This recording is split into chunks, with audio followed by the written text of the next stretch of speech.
നമസ്കാരം. വോട്ടുകൊള്ളയുടെ പുതിയ തെളിവുകൾ പുറത്തുവിട്ട രാഹുൽ ഗാന്ധി രാജ്യത്തെ ജനാധിപത്യം സംരക്ഷിക്കാൻ യുവാക്കളോട് ആഹ്വാനം ചെയ്തു. ഈ ആഹ്വാനത്തിൽ ജെൻ സി എന്ന വാക്ക് കണ്ടതും നേപ്പാളിലെയും ബംഗ്ലാദേശിലെയും പോലെ ഒരു ആഭ്യന്തര കലാപാഹ്വാനമാണ് രാഹുൽ ഗാന്ധി നടത്തിയതെന്ന വാദവുമായി രംഗത്തെത്തിയിരിക്കുകയാണ് BJP നേതാക്കൾ. ജനാധിപത്യത്തെ ആര് രക്ഷിക്കുമെന്ന മാധ്യമങ്ങളുടെ ചോദ്യത്തോട് അത് തന്റെ മാത്രം ചുമതലയല്ല എന്നാണ് ഇന്നലെ രാഹുൽ പറഞ്ഞത്. എങ്കിൽ ഇന്ത്യൻ ജനാധിപത്യത്തെ ആര് രക്ഷിക്കും? ജനാധിപത്യ സംരക്ഷണത്തിനായുള്ള യുവാക്കളുടെ സമരത്തെ BJP ഭയക്കുന്നുണ്ടോ? സ്വാഗതം സ്പെഷ്യൽ എഡിഷനിലേക്ക്. നമ്മളോടൊപ്പം അതിഥികളായി CPM വക്താവ് A. സമ്പത്ത്, കോൺഗ്രസ് വക്താവ് M. ലിജു, വലത് നിരീക്ഷകൻ ബിജു നായർ എന്നിവർ. ആദ്യം ലിജുവിലേക്ക്. ലിജു, രാഹുൽ ഗാന്ധി ഇന്നലെ നടത്തിയ വാർത്താ സമ്മേളനത്തിൽ കുറെ കൂടി വ്യക്തമായ തെളിവുകൾ വോട്ടുകൊള്ളയെക്കുറിച്ച് അദ്ദേഹം മുന്നോട്ട് വച്ചിട്ടുണ്ട്. അതിൻ്റെ വിശദാംശങ്ങൾ അദ്ദേഹം പറഞ്ഞു. മാത്രവുമല്ല, തെരഞ്ഞെടുപ്പ് കമ്മീഷൻ അക്കൗണ്ടബിൾ ആക്കുന്ന ചില ചോദ്യങ്ങളും ഉന്നയിച്ചിട്ടുണ്ട്. അതിനുശേഷം അദ്ദേഹം ട്വിറ്ററിൽ എഴുതിയൊരു കുറിപ്പിലാണ് ഈ ജനാധിപത്യ സംരക്ഷണത്തിന് യുവാക്കൾ, വിദ്യാർത്ഥികൾ, ജെൻസി ജനറേഷൻ അവർ രംഗത്തിറങ്ങണമെന്ന് ആഹ്വാനം ചെയ്യുന്നത്. ഈ ജെൻസി എന്ന ഒരു പരാമർശം യഥാർത്ഥത്തിൽ നേപ്പാളിലെ ജെൻസി കലാപത്തോട് ചേർത്താണ്. രാഹുൽ ഗാന്ധി അത്തരമൊരു രാജ്യവ്യാപക പ്രക്ഷോഭം ആഗ്രഹിക്കുന്നു എന്ന് തോന്നുന്ന രീതിയിൽ BJPയുടെ പ്രതികരണം ഉണ്ടാകുന്നത്. യഥാർത്ഥത്തിൽ രാഹുൽ ഗാന്ധി എന്നാണ് ഉദ്ദേശിച്ചത്?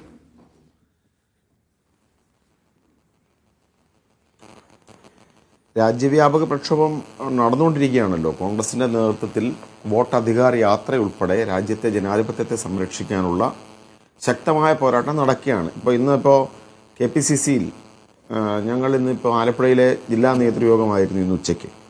ജില്ലാ നേതൃയോഗത്തിൽ ചർച്ച ചെയ്ത ഏറ്റവും പ്രധാനപ്പെട്ട കാര്യം രാജ്യത്തെ ജനാധിപത്യത്തെ സംരക്ഷിക്കാൻ വേണ്ടി കോൺഗ്രസ് പ്രവർത്തകർ വീടുകളിൽ പോയി കാര്യങ്ങൾ വിശദീകരിച്ചിരിക്കുന്ന ഒരു ഫോമിൽ ഒപ്പുകൾ ശേഖരിച്ച് ആ ഒപ്പുകൾ പ്രസിഡന്റിന് അയക്കാൻ രാജ്യത്തിനെ ജനാധിപത്യത്തെ സംരക്ഷിക്കാനുള്ള ഒരു പോരാട്ടം മുന്നോട്ട് കൊണ്ടുപോകുക എന്നുള്ളതാണ് അതിൻ്റെ ദൗത്യം. ഇപ്പോൾ കോൺഗ്രസ് ദേശീയ പ്രസ്ഥാനം എന്ന നിലയിൽ ഞങ്ങൾ ഈ രാജ്യത്തെ പ്രധാനപ്പെട്ട പ്രതിപക്ഷ രാഷ്ട്രീയ പ്രസ്ഥാനം എന്ന നിലയിൽ ഞങ്ങൾ രാജ്യത്തെ ജനാധിപത്യത്തെ സംരക്ഷിക്കാനുള്ള ഒരു പോരാട്ടത്തിലാണ്. രാഹുൽ ഗാന്ധി അത് ആഗ്രഹിക്കുന്നുണ്ട്.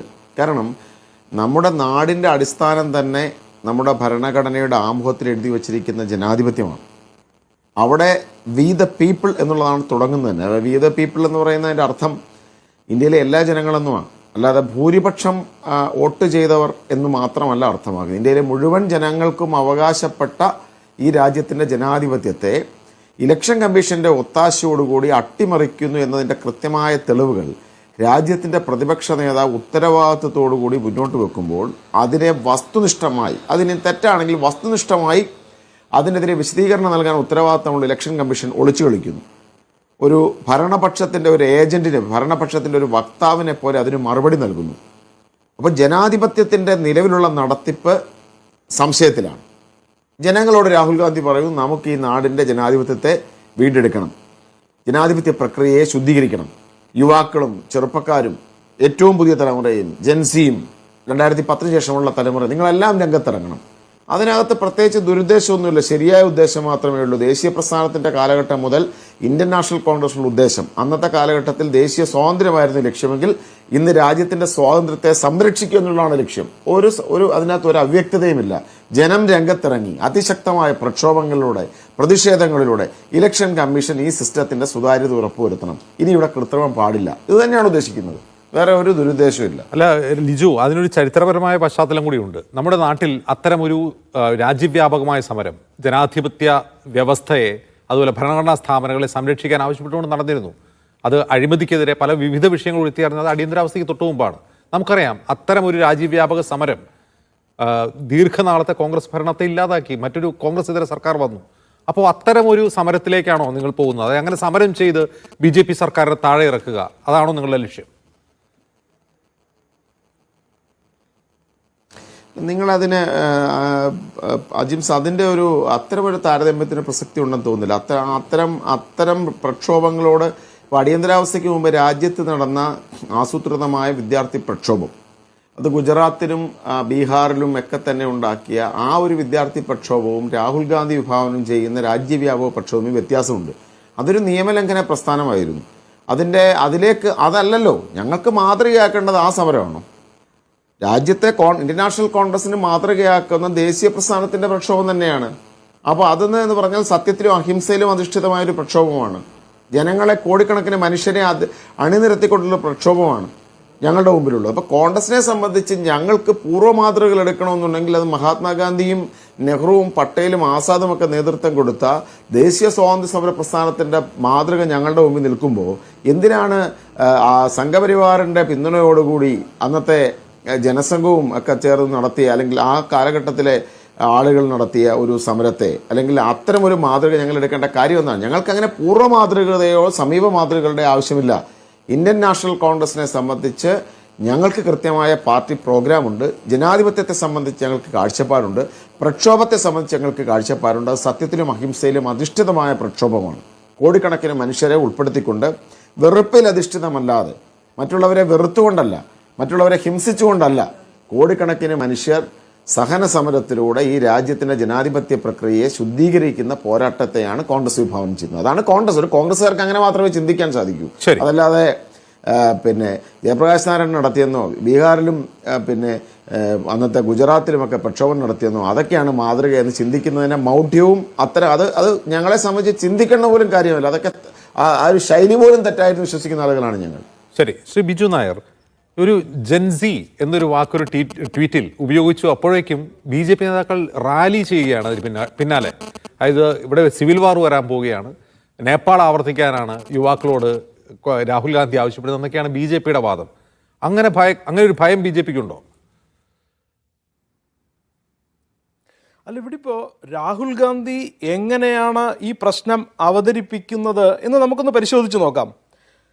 ഇലക്ഷൻ കമ്മീഷൻ്റെ കാര്യം അവിടെ നിൽക്കട്ടെ, വോട്ടർ പട്ടികയിൽ പലതരത്തിലുള്ള പ്രശ്നങ്ങളുണ്ട് എന്നുള്ളത് ഇന്ന് കോൺഗ്രസിൻ്റെ മാത്രം അഭിപ്രായമല്ല, BJPക്കും അത്തരത്തിലുള്ള അഭിപ്രായങ്ങളുണ്ട്. പക്ഷേ നമ്മൾ അത് ശരിയായ പ്രോസസ്സ് വഴി, അത് കോടതിയെ സമീപിക്കുന്നതിലൂടെയും പൊതുജന മധ്യത്തിൽ ഉയർത്തിക്കാട്ടുകയും ചെയ്യുന്നതിലൂടെ, അതും യഥാസമയം ആ വോട്ടെടുപ്പ് നടക്കുന്നതിന് മുമ്പ് തന്നെ അതിന് പരിഹാരം കണ്ടെത്തുവാൻ ശ്രമിക്കുവാറാണ് പതിവ്. അപ്പോൾ അതിൽ നിന്നും വിഭിന്നമായി രാഹുൽ ഗാന്ധി ഇവിടെ ചെയ്യുന്നത്, പണ്ടെങ്ങാണ്ട് നടന്ന തെരഞ്ഞെടുപ്പിൽ തോറ്റ് തുന്നം പാടിയതിന് ശേഷം ഇപ്പോൾ വന്ന് കോടതിയെയൊന്നും സമീപിക്കുകയില്ല, ജനാധിപത്യത്തെ സംരക്ഷിക്കുക എന്നുള്ളതല്ല എൻ്റെ ജോലി, നമ്മുടെ സർക്കാരിനെ സമ്മർദ്ദത്തിലാക്കുവാനാണ് ഞാൻ ശ്രമിച്ചുകൊണ്ടിരിക്കുന്നത് എന്നൊക്കെ പറഞ്ഞുകൊണ്ട് ജെൻസി എന്നുള്ള ഒരു ഡോഗ് വിസിൽ പൊളിറ്റിക്സ് എന്നാണ് അതിന് പറയുന്നത്. അജിംസ്, താങ്കൾ തൊട്ടു മുമ്പ് സൂചിപ്പിച്ച കാര്യം ആണ് ഇവിടെ ഏറ്റവും പ്രസക്തമായത്. ഇന്ത്യയിൽ ബഹുജന പ്രക്ഷോഭങ്ങൾ നടന്നിട്ടുണ്ട്. അത് പക്ഷേ കോൺഗ്രസ് സർക്കാരുകൾക്കെതിരായിരുന്നു. ആദ്യം നടന്നത് അടിയന്തരാവസ്ഥ കാലത്ത് ഉള്ള ആ ഒരു സംഭവം തന്നെയാണ്. അതിനുശേഷം അടിയന്തരാവസ്ഥയിൽ നിന്ന് നമ്മുടെ രാജ്യത്തെ മോചിപ്പിക്കുവാനും ഒരു ബഹുജന പ്രക്ഷോഭം തന്നെ വേണ്ടി വന്നു. പിന്നെ വന്നത് അഴിമതിക്കെതിരായിട്ടുള്ള അണ്ണാ ഹസാരയുടെ നേതൃത്വത്തിലുള്ള ഒരു ബഹുജന പ്രക്ഷോഭമാണ്. അതിലൂടെയാണ് UPA 1ഉം 2ഉം സർക്കാരുകൾ അഴിമതിയിൽ മുങ്ങിക്കുളിച്ച് നിന്നപ്പോൾ അവരെ തൂത്തെറിഞ്ഞുകൊണ്ട് BJP കേന്ദ്രത്തിൽ അധികാരത്തിൽ വന്നത്. പക്ഷേ അവിടെ നമ്മൾ മനസ്സിലാക്കേണ്ടത്, അതൊന്നും ഏതെങ്കിലും ഒരു നേതാവ് എന്തെങ്കിലും പ്രസ്താവനയിലൂടെ ജെൻസി എന്നോ അല്ലെങ്കിൽ ഏതെങ്കിലും ഒരു സമൂഹത്തിലെ വിഭാഗത്തെ ഉയർത്തിക്കൊണ്ടുവന്നൊരു വിപ്ലവം സൃഷ്ടിക്കുവാനൊന്നും ഉണ്ടായിരുന്നില്ല. അതൊക്കെ ഗ്രാസ് റൂട്ട് ലെവലിൽ നിന്നും പൊങ്ങി വന്ന പ്രക്ഷോഭങ്ങളായിരുന്നു. ഇവിടെ വളരെ വ്യക്തമായി തന്നെ രാഹുൽ ഗാന്ധി തിരഞ്ഞെടുപ്പുകളിൽ വീണ്ടും വീണ്ടും തുടരെ പരാജയപ്പെടുന്നതിൻ്റെ ഭാഗമായി ഇനിയൊരിക്കലും തിരഞ്ഞെടുപ്പുകളിൽ ജയിക്കുകയോ കേന്ദ്രത്തിൽ അധികാരത്തിൽ വരുവാൻ സാധിക്കുകയോ ചെയ്യില്ല എന്നുള്ള ആ ഒരു വിശ്വാസത്തിൽ അദ്ദേഹം കുറേ കാലം ഈ വോട്ടിംഗ് മെഷീനെ കുറിച്ചാണ് കുറ്റം പറഞ്ഞുകൊണ്ടിരുന്നതെങ്കിൽ ഇന്ന് അദ്ദേഹം ഏറ്റവും കൂടുതൽ ഫോക്കസ് ചെയ്യുന്നത് ഈ വോട്ടർ പട്ടികയെക്കുറിച്ചാണ്. പക്ഷേ ഇതിന് ഉള്ള യഥാർത്ഥ തെളിവുകൾ, വിശ്വാസയോഗ്യമായ തെളിവുകൾ അദ്ദേഹത്തിന് ഉണ്ടായിരുന്നെങ്കിൽ അദ്ദേഹത്തിന് കോടതിയെ സമീപിക്കാമായിരുന്നു. അങ്ങ് സംസാരം തുടങ്ങിയപ്പോൾ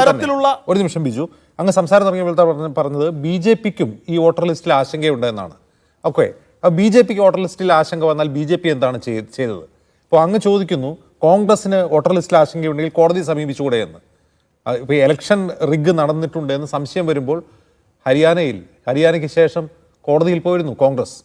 അപ്പോഴാണ് CCTV ഫുട്ടേജ് കൊടുക്കാനുള്ള ഉത്തരവ് കോടതി ഇട്ടത്. അവർ പോയിട്ടുണ്ട്. അജിംസ്, താങ്കൾ ഇവിടെ വളരെ വ്യക്തമായി പറഞ്ഞു വെക്കുന്നത് CCTV ഫുട്ടേജ് പോലെയുള്ള കാര്യങ്ങൾ കൊടുത്തില്ലെങ്കിൽ അത് വോട്ടിങ്ങിൽ തിരിമറിയാണ് എന്നാണ്. അങ്ങനെയൊന്നും യാതൊരു രീതിയിലും നമുക്ക് സംശയിക്കുവാൻ സാധ്യമല്ല. കാരണം ഇന്ത്യയിൽ എന്നല്ല ലോകമെമ്പാടുമുള്ള ജനാധിപത്യ രാഷ്ട്രങ്ങളിൽ നമ്മൾ പരിശോധിക്കുകയാണെങ്കിൽ CCTV ഫുട്ടേജ്, അതുപോലെ ഇപ്പോൾ വേറൊരു കാര്യം എപ്പോഴും പറയാറുള്ളത്, ഈ ഡിജിറ്റൈസ്ഡ് ആയിട്ടുള്ള വോട്ടർ ലിസ്റ്റ് എന്തുകൊണ്ട് നിങ്ങൾ ഹാജരാക്കുന്നില്ല എന്നാണ്. ഇതിനൊക്കെ വ്യക്തമായ ചില മാനദണ്ഡങ്ങളുണ്ട്. അപ്പോൾ ആ മാനദണ്ഡങ്ങൾ എല്ലാ പാർട്ടികൾക്കും ആപ്ലിക്കബിൾ ആയിട്ടുള്ളതാണ്. ഇന്ന് BJP നടത്തിക്കൊണ്ടുപോകുന്ന ബിജു നായർ, വോട്ടർ ലിസ്റ്റ് സംബന്ധിച്ച മാനദണ്ഡം എന്താണ്? അതായത് ഡിജിറ്റലൈസ്ഡ് വോട്ടർ ലിസ്റ്റ് വേണം, ഡിജിറ്റലൈസ്ഡ് വോട്ടർ ലിസ്റ്റ് ഞങ്ങൾക്ക് വേണം എന്ന് പ്രതിപക്ഷ നേതാവ് പറയുമ്പോൾ അത് കൊടുക്കില്ല എന്ന് തെരഞ്ഞെടുപ്പ് കമ്മീഷൻ പറയുന്നു. പക്ഷെ ഒരു കാര്യം ശ്രദ്ധിക്കൂ, BRS തെലങ്കാന ഭരിച്ചുകൊണ്ടിരുന്നപ്പോൾ ഞാൻ അങ്ങേ വിശദീകരിക്കാം. അതായത് ഈ ഡിജിറ്റലൈസ്ഡ് വോട്ടർ പട്ടിക കൊടുത്താൽ എന്തോ അപകടമുണ്ടെന്നാണ് തെരഞ്ഞെടുപ്പ് കമ്മീഷൻ ഇപ്പോൾ പറയുന്നത്. ഇതേ തെരഞ്ഞെടുപ്പ് കമ്മീഷൻ, ഇപ്പോഴത്തെ കമ്മീഷൻ അംഗങ്ങളുള്ളപ്പോഴല്ല, BRS തെലങ്കാന ഭരിച്ചുകൊണ്ടിരുന്നപ്പോൾ അവിടെ പെൻഷൻ പരിഷ്കരണത്തിന്റെ ഭാഗമായി അവർക്ക് തെരഞ്ഞെടുപ്പ് കമ്മീഷനാണ് വോട്ടർ പട്ടിക കൊടുത്തത്. അപ്പോൾ അന്ന് BRSന് ഈ ഡിജിറ്റലൈസ്ഡ് തെരഞ്ഞെടുപ്പ് പട്ടിക കൊടുക്കുമ്പോൾ പ്രശ്നമില്ല. രാഹുൽ ഗാന്ധി ചോദിക്കുമ്പോൾ പ്രശ്നം. അതെന്ത് ന്യായമാണ്? ഇവിടെയാണ് ഞാൻ പറയുന്നത്, വളരെ വ്യക്തമായി ചില കേസുണ്ടെങ്കിൽ അത് ഹാജരാക്കി വേണ്ടി വരികയാണെങ്കിൽ അത് കോടതിയെ സമീപിച്ച് നമുക്ക് നേടിയെടുക്കാമെന്നുള്ളത്. അല്ലാതെ വളരെ ബ്ലാങ്കറ്റ് ആയിട്ട് ഡിജിറ്റൈസ്ഡ് ആയിട്ടുള്ള വോട്ടർ ലിസ്റ്റ് കൊടുക്കുകയാണെങ്കിൽ അതിൽ പ്രൈവസി കൺസേൺസ് ഉണ്ട് എന്ന് സുപ്രീം കോടതി തന്നെയാണ് പറഞ്ഞു വെച്ചിരിക്കുന്നത്. ഈ പ്രൈവസി കൺസേൺ ഒന്നും പരിഗണിക്കാതെയാണ് BRS അത് കൊടുത്തത്. നോക്കൂ ബിജു നായർ, BRSന് ആ ഡിജിറ്റൽ പട്ടിക കൊടുക്കുമ്പോൾ ഒരു നിമിഷം, അതിൽ പ്രൈവസി ഞാൻ പറയാം. അവരുടെ പെൻഷൻ പരിഷ്കരണം നടത്തിയത് മുഴുവൻ ഒരു സ്വകാര്യ കമ്പനിയാണ്. അവിടെ പ്രൈവസി കൺസേൺ ഇല്ലേ? അപ്പൊ അതാണ് ഞാൻ പറയുന്നത്, കേസ് ബൈ കേസ് ബേസിസിൽ കൊടുക്കാൻ സാധിക്കുമെന്നാണ്. ആർക്കും കൊടുക്കില്ല എന്നല്ല, പക്ഷേ ബ്ലാങ്കറ്റ് ആയിട്ട് കൊടുക്കാൻ പറ്റില്ല എന്ന് സുപ്രീം കോടതി തന്നെ പറയുന്നതിന്റെ കാരണം അത് സുപ്രീം കോടതി അല്ല അത് പറഞ്ഞത്. കൊടുക്കാൻ പറ്റില്ല എന്ന് പറഞ്ഞത് തെരഞ്ഞെടുപ്പ് കമ്മീഷനാണ്. ബിജു, സുപ്രീം കോടതി വീണ്ടും താങ്കൾ എന്നെ അങ്ങ് പറഞ്ഞത് തിരുത്തു വരുത്തുകയാണ്. സുപ്രീം കോടതി അല്ല അത് കൊടുക്കരുത് പറഞ്ഞത്, കൊടുക്കാൻ പറ്റില്ല എന്ന് പറഞ്ഞത് തെരഞ്ഞെടുപ്പ് കമ്മീഷനാണ്. പറയുവാൻ ആഗ്രഹിക്കുന്നുള്ളൂ അജിംസ്, ഞാൻ വളരെ വ്യക്തമായി പറയുവാൻ ആഗ്രഹിക്കുന്നത്, ഇത് ഗ്ലോബലി റിലവന്റ് ആയിട്ടുള്ള ഒരു സ്റ്റാൻഡേർഡ് ആണ്. താങ്കൾക്ക് മറ്റു പല ജനാധിപത്യ രാഷ്ട്രങ്ങളിലും ഇത് എങ്ങനെയാണ് കൈകാര്യം ചെയ്യുന്നത് എന്ന് അന്വേഷിച്ച് നോക്കാമെന്നുള്ളതേ ഉള്ളൂ. ഇതിപ്പോൾ BJP മാത്രം സ്വന്തം കാര്യം നേടിയെടുക്കുവാൻ വേണ്ടി, അവരുടെ താല്പര്യങ്ങൾക്ക് വേണ്ടി ഇതൊന്നും അനുവദിക്കുന്നില്ല എന്ന് വ്യംഗ്യാർത്ഥത്തിൽ സൂചിപ്പിക്കുന്നത് അത് കള്ളത്തരമാണ്. അങ്ങനെയല്ല. ഇന്ത്യയിലെ മാനദണ്ഡങ്ങൾ ഇങ്ങനെയാണ്, ലോകരാജ്യങ്ങളിലും ഇങ്ങനെ തന്നെയൊക്കെയാണ് എന്ന് താങ്കൾ മനസ്സിലാക്കണം. ഇപ്പം ഇവിടെയാണ് പുകമറ സൃഷ്ടിച്ചുകൊണ്ട് എന്തോ വലിയ അട്ടിമറി നടക്കുന്നു എന്ന് രാഹുൽ ഗാന്ധി പറഞ്ഞു വെക്കുമ്പോൾ അത് ഏറ്റുപിടിക്കും എന്നുള്ള അദ്ദേഹത്തിൻ്റെ പ്രതീക്ഷ. ആരേറ്റുപിടിക്കുമെന്ന്? ജെൻസി എന്നാണ് അദ്ദേഹം പറയുന്നത്. പക്ഷേ ജെൻസി എന്ന് അദ്ദേഹം ഉദ്ദേശിക്കുന്നവർ അങ്ങനെ തീരെ വിവരമില്ലാത്തവരോ എന്തും കണ്ട് എടുത്തുചാടി പ്രവർത്തിക്കുന്നവരോ ഒന്നും അല്ല. ഇന്നിപ്പോൾ ജനാധിപത്യം ഇന്ത്യയിൽ സുരക്ഷിതമാണോ അല്ലയോ എന്നുള്ളതിനെക്കുറിച്ച് അവർക്ക് വ്യക്തമായ കാഴ്ചപ്പാടുകൾ ഉണ്ട് എന്നിടത്താണ് രാഹുൽ ഗാന്ധി പരാജയപ്പെടുന്നത്. കാരണം അദ്ദേഹം തന്നെ പല പ്രാവശ്യം പറഞ്ഞ പല കാര്യങ്ങളിൽ നിന്നും അദ്ദേഹത്തിന് പിന്നോട്ട് പോകേണ്ടി വന്നിട്ടുണ്ട്. പലതും ഫാക്ട് ചെക്ക് ചെയ്തപ്പോൾ എറേനിയസ് ആണ്, തെറ്റാണ് എന്ന് പ്രൂവ് ചെയ്യപ്പെട്ട കാര്യങ്ങളാണ്. വളരെ വ്യക്തമായി തന്നെ അദ്ദേഹം മഹാദേവപുരയെക്കുറിച്ച് പറഞ്ഞത്, അവിടെ ആ ഒരു ബാംഗ്ലൂർ സെൻട്രൽ മണ്ഡലത്തിൽ 8-7 കോൺഗ്രസ് ആണ് ജയിച്ചതെന്ന് അദ്ദേഹം പറഞ്ഞത്. ഇത്രയും വളരെ സിമ്പിളായിട്ടുള്ള കാര്യങ്ങൾ പോലും തെറ്റായി പറയേണ്ടി വരികയാണെങ്കിൽ, മാത്രമല്ല അദ്ദേഹത്തിന് ഡേറ്റ പ്രൊവൈഡ് ചെയ്ത കൺസൾട്ടന്റ് തന്നെ അദ്ദേഹത്തിന് തെറ്റുപറ്റി എന്ന് സമ്മതിച്ചുകൊണ്ട് ട്വീറ്റ് ചെയ്തത് നമ്മൾ ഇന്ന് ഓർമ്മിക്കുകയാണ്. അദ്ദേഹത്തിന് ഡേറ്റ നൽകിയ ഏത് കൺസൾട്ടന്റ് ആണ്? ബിജു എന്തൊക്കെയാ പറയുന്നത്? അദ്ദേഹത്തിന് ഡേറ്റ നൽകിയ ഏത് കൺസൾട്ടന്റ് ആണ്? ചുമ്മാ അജിംസെ, ഇത് വെറുതെ എത്രയോ സമയമാണ് ഞാൻ ഇടയ്ക്കിടെ അവിടെ കരുതുന്നതാണ്. അത് മഹാരാഷ്ട്ര വേറെ വിഷയമാണ്. അത് ഏതെങ്കിലും കൺസൾട്ടന്റ് കോൺഗ്രസിന് ഡാറ്റ നൽകിയതല്ല. അതൊരു പോളിംഗ് ഏജൻസിയാണ്, ഒരു ഒപ്പീനിയൻ പോൾ എടുക്കുന്ന ഏജൻസിയാണ്. അവർക്ക് കാൽക്കുലേഷൻ തെറ്റിപ്പോയെന്നാണ്. അവരുടെ ഡാറ്റ വെച്ചിട്ടല്ല കോൺഗ്രസ് ഈ വാർത്താ സമ്മേളനം നടന്നത്. അല്ല, ബിജുവിന്റെ ശ്രദ്ധയിലേക്ക് പറയാണ്, അവർ വളരെ നാളായി റിസർച്ച് ചെയ്തുകൊണ്ടിരിക്കുന്ന കാര്യങ്ങളാണ്. അവർ ആ ഫാക്ട്സ് ആണ് മുന്നോട്ട് വയ്ക്കുക. ഇതുവരെ രാഹുൽ ഗാന്ധി മുന്നോട്ട് വെച്ച തെളിവുകൾ മുഴുവൻ കർണാടകയിൽ നിന്നാണ്, മറ്റൊരു സംസ്ഥാനത്തെ വെച്ചിട്ടുമില്ല. അവിടെ അവരാണ് ഭരിക്കുന്നത്. അല്ല അജിംസ്, താങ്കൾക്കറിയാം മഹാരാഷ്ട്രയിലെ ഒരു വലിയൊരു വോട്ട് അവിടെ കൂട്ടിച്ചേർത്തു എന്നുള്ള രാഹുൽ ഗാന്ധിയുടെ ആരോപണത്തിന് അദ്ദേഹം യൂസ് ചെയ്ത ഡേറ്റ, ആ ഡേറ്റ തെറ്റാണ് എന്ന് ആ ഡേറ്റ പ്രൊവൈഡ് ചെയ്ത ആൾ തന്നെ പറഞ്ഞു. ഇത് താങ്കൾക്കറിയാം. അല്ലല്ല, ആ ഡേറ്റ തെറ്റിപ്പോയി എന്ന് പറയുന്നത് ഒരു പോൾസ്റ്റർ ആണ്. നോക്കൂ ബിജു, അവിടുത്തെ ഡേറ്റ പ്രധാനമായ പ്രശ്നം എന്താണ്? അവിടെയുള്ള മുഴുവൻ അഡൾട്ട് പോപ്പുലേഷൻ, ബിജു ജസ്റ്റ് ഒന്ന് ഗൂഗിൾ ചെയ്ത് നോക്കിയാൽ മതി. മഹാരാഷ്ട്രയിലെ മൊത്തം അഡൾട്ട് പോപ്പുലേഷൻ എണ്ണത്തെ കൂടുതലാണ് അവിടുത്തെ വോട്ടർമാരുടെ എണ്ണം. അതാണ് അവിടുത്തെ പ്രശ്നം. അത് ആ മഹാരാഷ്ട്ര സർക്കാർ തന്നെ പ്രൊവൈഡ് ചെയ്യുന്ന ഡാറ്റയാണ്. അതെ അജിംസ്, താങ്കൾ ഇവിടെ വളരെ കൃത്യമായി തന്നെ ഇതിലുള്ള തെറ്റുകൾ അറിയുന്ന ആളാണ്. പക്ഷേ അത് ന്യായീകരിക്കുകയും വെളുപ്പിച്ചെടുക്കുകയുമാണ് താങ്കൾ ചെയ്യുന്നത്. എനിക്ക് പറയുവാനുള്ളത് ഇത്ര മാത്രമേ ഉള്ളൂ. രാഹുൽ ഗാന്ധി വളരെ കെട്ടിഘോഷിച്ച് നടത്തിയ പ്രസന്റേഷനും പ്രസ് കോൺഫറൻസും എല്ലാം അബദ്ധജടിലങ്ങളായിരുന്നു. ഒരുപാട് തെറ്റുകൾ ഇന്ന് ജനങ്ങൾ തന്നെ കണ്ടുപിടിച്ചു. മീഡിയ വളരെ ഫാക്ട് ചെക്കിങ്ങിലൂടെ കണ്ടുപിടിച്ചു എന്നേ ഞാൻ പറയുന്നുള്ളൂ. ഇത് താങ്കൾക്കും അറിയാം എന്നുള്ളതാണ്. ശരി, അല്ല അതിന്റെ ഫാക്ട് നമുക്ക് പരിശോധിക്കാം. ബിജുവിലേക്ക് വരാം. ശ്രീ എ സമ്പത്ത്, ഇവിടെ ഒരു ജനാധിപത്യ വ്യവസ്ഥയെ ആര് സംരക്ഷിക്കുമെന്ന് ഇന്നലെ രാഹുൽ ഗാന്ധിയോട് മാധ്യമങ്ങൾ ചോദിക്കുന്നുണ്ട്. അപ്പോൾ അദ്ദേഹം പറഞ്ഞ മറുപടി, അത് എൻ്റെ മാത്രം ജോലിയല്ല. പ്രതിപക്ഷ നേതാവ് എന്ന നിലയിൽ ഞാൻ സർക്കാരിനെയും ഭരണകൂടത്തെയും അക്കൗണ്ടബിൾ ആക്കുകയാണ് എൻ്റെ ജോലി. അത് ചെയ്യാൻ ഈ നാട്ടിലെ ജനങ്ങളാണ് ബാധ്യസ്ഥരായവർ. മറ്റൊന്ന്, അദ്ദേഹം കോടതിയെ കൂടി അതിൽ അക്കൗണ്ടബിൾ ആക്കുന്നുണ്ട്. ജനാധിപത്യത്തെ സംരക്ഷിക്കാനുള്ള പ്രഥമ ഉത്തരവാദിത്വം ഇവിടെ കോടതിക്കാണെന്ന് അദ്ദേഹം പറയുന്നുണ്ട്. അതിനുശേഷം അദ്ദേഹം നടത്തിയൊരു വിശദീകരണത്തിലാണ് ഒരു ജനകീയ അപ്രൈസിങ്, ഒരു ജനകീയ പ്രക്ഷോഭം ഈ ജനാധിപത്യ സംരക്ഷണത്തിന് വേണ്ടി വരും. അതിന് യുവാക്കളെ അദ്ദേഹം ആഹ്വാനം ചെയ്യുകയാണ്. അതൊരു കലാപാഹ്വാനമായി കാണണം.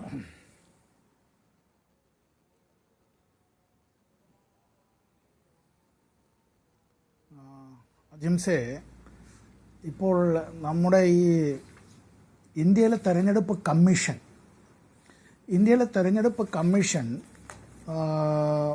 ഈ ഇന്ത്യയുടെ ഭരണഘടനയിലെ പാർട്ട് 15 ഭാഗം 15 അനുസരിച്ച് അതിൻ്റെ ആർട്ടിക്കിൾ 324 അനുച്ഛേദം 324 അനുസരിച്ചാണ് ഇത് നിലവിൽ വന്നിട്ടുള്ളത്. അപ്പോൾ ഇതിൻ്റെ തെരഞ്ഞെടുപ്പ്, നമ്മുടെ ലോക്സഭാ തെരഞ്ഞെടുപ്പ്, രാജ്യസഭാ തെരഞ്ഞെടുപ്പ്, പ്രസിഡന്റിൻ്റെ തെരഞ്ഞെടുപ്പ്, വൈസ് പ്രസിഡന്റ് തെരഞ്ഞെടുപ്പ്, നിയമസഭകളിലേക്കുള്ള തെരഞ്ഞെടുപ്പ്, ലെജിസ്ലേറ്റീവ് കൗൺസിലുകളിലേക്കുള്ള തെരഞ്ഞെടുപ്പ്, ഇത്തരം കാര്യങ്ങളുമായി ബന്ധപ്പെട്ട് ഇവിടെ ഒരു വലിയ ചർച്ച നടക്കുകയാണ്. അപ്പോൾ ആ ചർച്ചയുടെ ഭാഗമായിട്ട് തന്നെയാണ് മീഡിയ വണ്ണിൽ നമ്മൾ ഈ ചർച്ച, ഇപ്പോൾ താങ്കൾ ആങ്കറായി ഞങ്ങൾ 3 പേരും കൂടെ പങ്കെടുക്കുന്നത്. ശ്രീ ബിജു നായർ BJPക്ക് വേണ്ടിയാണ് പറയുന്നത് എങ്കിൽ സന്തോഷം. കാരണം BJPയുടേതായ, ഇപ്പോൾ അദ്ദേഹം ഒരു വലത് നിരീക്ഷകൻ എന്ന് പറഞ്ഞ് വരുമ്പോൾ എന്താണെന്ന് പറഞ്ഞാൽ അദ്ദേഹം പറയുന്നതിനെ BJP എല്ലാം ഓൺ ചെയ്യണം എന്ന് നിർബന്ധമില്ല. 2025 ആണ്ട് മെയ് മാസം 10-ാം തീയതി ഞങ്ങളുടെ പാർട്ടി CPIMന്റെ ജനറൽ സെക്രട്ടറി ആയിട്ടുള്ള സഹബ് MA ബേബിയും അതുപോലെ തന്നെ പോളിറ്റ് ബ്യൂറോ അംഗം സഹബ് നിലോൽപൽ ബാസുവും കൂടി കേന്ദ്ര തെരഞ്ഞെടുപ്പ് കമ്മീഷണർക്ക് അവരുടെ ഓഫീസിൽ തന്നെ ചെന്ന് 13 പ്രധാനപ്പെട്ട വിഷയങ്ങൾ ഉൾപ്പെടുന്നതായ ഒരു നിവേദനം സമർപ്പിച്ചു. നമ്മുടെ ഇതുപോലെ ഈ ഒരു വിഷയത്തിൽ താങ്കൾ തന്നെയായിരുന്നു അന്ന് ഈ ചർച്ച നയിച്ചതെന്നാണ് എൻ്റെ വിശ്വാസം. കുറച്ചാഴ്ചകൾക്ക് മുമ്പാണ്. അതിനെ സംബന്ധിച്ച് തെരഞ്ഞെടുപ്പ് കമ്മീഷൻ നാളിതുവരെ എൻ്റെ അറിവിൽ CPIMന്റെ പ്രതിനിധികളുമായി ഒരു ചർച്ചയ്ക്ക് പിന്നീട് നാളിതുവരെ തയ്യാറായിട്ടില്ല. ആ നിവേദനത്തിൽ ഉയർത്തിക്കാട്ടിയതായ നിരവധി വിഷയങ്ങളുണ്ട്.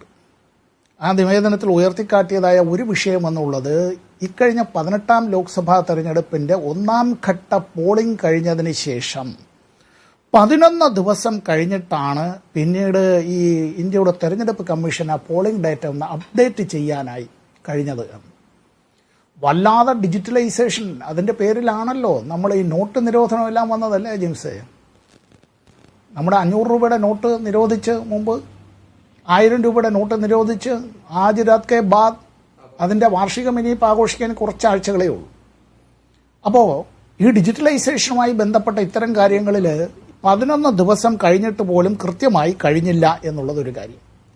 ഇവിടെ ഈ തെരഞ്ഞെടുപ്പുമായി ബന്ധപ്പെട്ട കാര്യം ഞാൻ ഒരുപാട് സമയമൊന്നും എടുക്കുകയല്ല.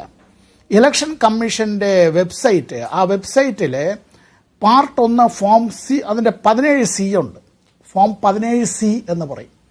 ഫോം 17Cയുടെ പാർട്ട് 1 അപ്ലോഡ് ചെയ്യുന്നതുമായി ബന്ധപ്പെട്ട് തെരഞ്ഞെടുപ്പ് കമ്മീഷൻ ഉണ്ടായ പരാതി, അത് എന്തായിരുന്നു? അപാകത, പോരായ്മ. അതിൻ്റെ പാർട്ട് 2 ഉണ്ട്.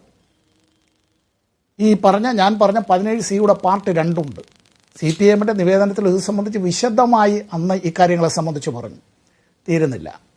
ഇപ്പോൾ 2025 ഓഗസ്റ്റ് മാസം 8-ാം തീയതി CPIഎമ്മിൻ്റെ പോളിറ്റ് ബ്യൂറോ ഇത് സംബന്ധിച്ച് തെരഞ്ഞെടുപ്പ് കമ്മീഷന് വീണ്ടും നിവേദനം നൽകുകയും ഇത് താങ്കൾ ഉൾപ്പെടെയുള്ള മാധ്യമങ്ങൾക്കെല്ലാം തന്നെ ഇത് സംബന്ധിച്ചുള്ള പത്രക്കുറിപ്പ് നൽകുകയുണ്ടായി.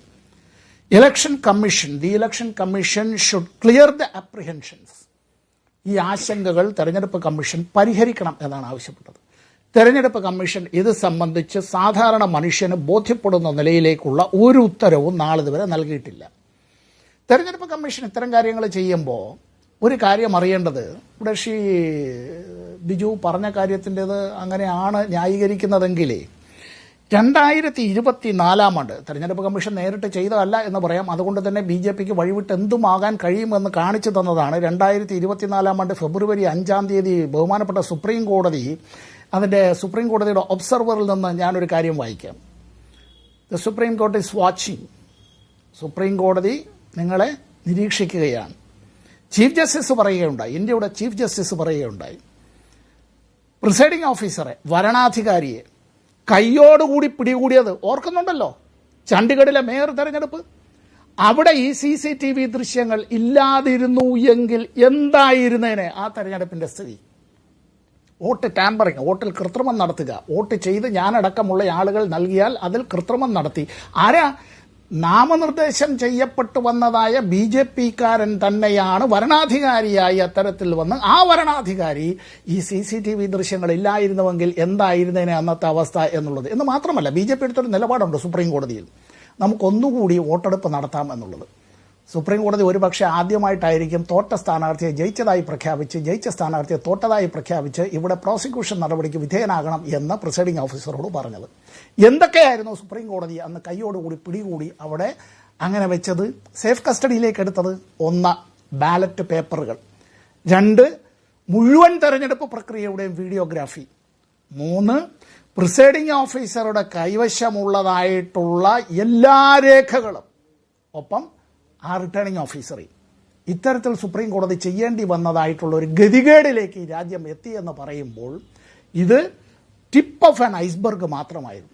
ഇപ്പോൾ ഈ കഴിഞ്ഞ ലോക്സഭാ തെരഞ്ഞെടുപ്പുമായി ബന്ധപ്പെട്ടാണ് എങ്കിൽ BJPക്ക് ഈ വോട്ടിംഗ് ശതമാനത്തിൽ ഒരു ചെറിയ കുറവുണ്ടായപ്പോഴത്തേക്ക് എങ്ങനെയാണ് വളരെ പെട്ടെന്ന് ഇവരുടേതായിട്ടുള്ള സീറ്റുകളിൽ വലിയ ഇടിവുണ്ടായത്? അജിംസിൻ്റെ കയ്യിൽ ആ ഡാറ്റ കാണും. ചിലപ്പോൾ 2014 തെരഞ്ഞെടുപ്പിൽ കോൺഗ്രസ്സിന് ലഭിച്ചതിനേക്കാൾ ഇപ്പോൾ നമ്മളൊന്ന് 2014 ആദ്യമായി BJPക്ക് ഒരു വോട്ട് ഷെയർ 31% കിട്ടുകയാണ്. ആ 31% വോട്ട് കിട്ടിയപ്പോഴത്തേക്ക് 2014 ആകെയുള്ള ലോക്സഭാ സീറ്റുകളുടെ പകുതിയിലേറെയും അവർക്ക് ലഭിച്ചു. കോൺഗ്രസ്സിന് 19.3% വോട്ട് കിട്ടിയപ്പോൾ വെറും 44 സീറ്റുകളാണ് ലോക്സഭയിൽ കിട്ടിയത്. 2024 തെരഞ്ഞെടുപ്പിലേക്ക് വരും. 2024 ഇപ്പോൾ കഴിഞ്ഞ തെരഞ്ഞെടുപ്പ് 18-ാം ലോക്സഭ BJPക്ക് 240 സീറ്റുകളെ കിട്ടിയുള്ളൂ. 36.56% വോട്ട് കിട്ടിയിട്ടും, അതായത് വോട്ടിംഗ് ശതമാനവും സീറ്റുകളും തമ്മിലുള്ള ഇത്തരത്തിലുള്ള അതിൻ്റെ അനുപാതവും വൈരുദ്ധ്യവും എല്ലാം തന്നെ വളരെ ക്ലിയറിംഗ് ആയിട്ടുള്ള കാര്യങ്ങളാണ്. ഇവിടെ ലോക്സഭയിലെ പ്രതിപക്ഷ നേതാവ് രാഹുൽ ഗാന്ധി ചില കാര്യങ്ങൾ ഉയർത്തിയത്, അതിൽ പിശകുണ്ടാവട്ടെ, അദ്ദേഹം പറഞ്ഞിട്ടുള്ളതിൽ ഫാക്ച്വൽ എറർ ഉണ്ടാവട്ടെ, പക്ഷേ അദ്ദേഹം പറഞ്ഞിട്ടുള്ള കാര്യങ്ങളും ഉന്നയിച്ചിട്ടുള്ള വിഷയങ്ങളും ചെറുതല്ലല്ലോ. അത്തരം കാര്യങ്ങളുമായി ബന്ധപ്പെട്ട് ഇവിടെ തെരഞ്ഞെടുപ്പ് കമ്മീഷൻ ഉത്തരം മുട്ടി നിൽക്കുമ്പോൾ തെരഞ്ഞെടുപ്പ് കമ്മീഷന്റെ വക്താക്കളായി യൂണിയൻ മന്ത്രിസഭയിലെ അംഗങ്ങൾ BJP നേതാക്കൾ വരികയാണ്. അതിന്റെ ചുരുക്കം എന്താണെന്നറിയാമോ ജംസേ? ചില വലിയ പ്രമാണിമാർ അങ്ങ് പറഞ്ഞു CPM ഒരു നിമിഷം സമ്പത്ത്, അങ്ങ് പറഞ്ഞു CPM പല ഘട്ടങ്ങളിൽ തെരഞ്ഞെടുപ്പ് കമ്മീഷൻ നിവേദനം കൊടുത്തുവെന്ന്. നിങ്ങളിപ്പോഴും തെരഞ്ഞെടുപ്പ് കമ്മീഷൻ നിഷ്പക്ഷമായ ഒരു ഭരണഘടനാ സ്ഥാപനമാണ് എന്ന് കരുതി വോട്ടിംഗ് പ്രക്രിയയിലെ ക്രമക്കേടുകൾ അവരുടെ മുമ്പിൽ ഉന്നയിക്കുകയാണ്. രാഹുൽ ഗാന്ധി അദ്ദേഹത്തിന്റെ വാർത്താ സമ്മേളനത്തിൽ ചെയ്യുന്നത് തെരഞ്ഞെടുപ്പ് കമ്മീഷനെ തന്നെ അക്കൗണ്ടബിൾ ആക്കുകയാണ്. മുഖ്യ തെരഞ്ഞെടുപ്പ് കമ്മീഷണർ മറുപടി തിരിച്ചു ചോദിക്കുകയാണ്. അദ്ദേഹം ഒരു സ്റ്റെപ്പ് ഹെഡാണ് നിങ്ങളെക്കാൾ. അദ്ദേഹം പറയുന്നത് തെരഞ്ഞെടുപ്പ് കമ്മീഷൻ എന്ന സ്ഥാപനം തന്നെ വിശ്വാസ്യത നഷ്ടപ്പെട്ടിരിക്കുന്നു എന്ന് എക്സ്പോസ് ചെയ്യുകയാണ് അവരെ. അപ്പോൾ നിങ്ങളിപ്പോഴും ചെയ്തുകൊണ്ടിരിക്കുന്നതാണ് അതേ തെരഞ്ഞെടുപ്പ് കമ്മീഷൻ നിവേദനം കൊടുക്കുകയാണ്.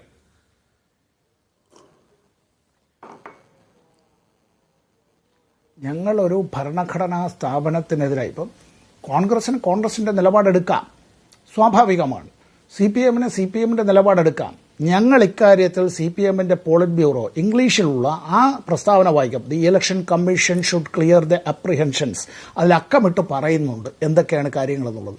ആ ആശങ്കകൾ ദൂരീകരിക്കേണ്ടത് പരിഹരിക്കേണ്ടത് ആരാണ്? തെരഞ്ഞെടുപ്പ് കമ്മീഷൻ.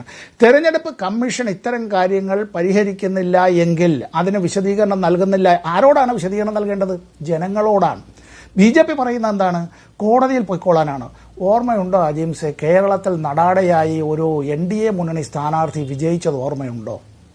20 ലോക്സഭാ മണ്ഡലങ്ങളിൽ 18 ലോക്സഭാ മണ്ഡലങ്ങളിലും സമ്പത്ത് അതൊക്കെയാണ് ഏറ്റവും പ്രധാനപ്പെട്ട ക്വസ്റ്റ്യൻ. BJP ഉന്നയിക്കുന്ന ഒരു പ്രധാനപ്പെട്ട കാര്യം ഇപ്പൊ നോക്കൂ, കേരളം പോലെ രാഷ്ട്രീയ പ്രബുദ്ധമായ ഒരു സംസ്ഥാനത്ത്, ഇടത് വലത് മുന്നണികൾക്ക് എല്ലാ ബൂത്തിലും ഇരിക്കാൻ ആളുള്ള ഒരു സംസ്ഥാനത്ത്, അത് നോട്ട് ചെയ്ത് പറയണം, പലയിടത്തും പ്രതിപക്ഷത്തിന് ബൂത്തിലിരിക്കാൻ ആളില്ല. കേരളത്തിൽ ഒരുപക്ഷെ UDF-നും LDF-നും എല്ലാ ബൂത്തിലും ആളുണ്ടാവും.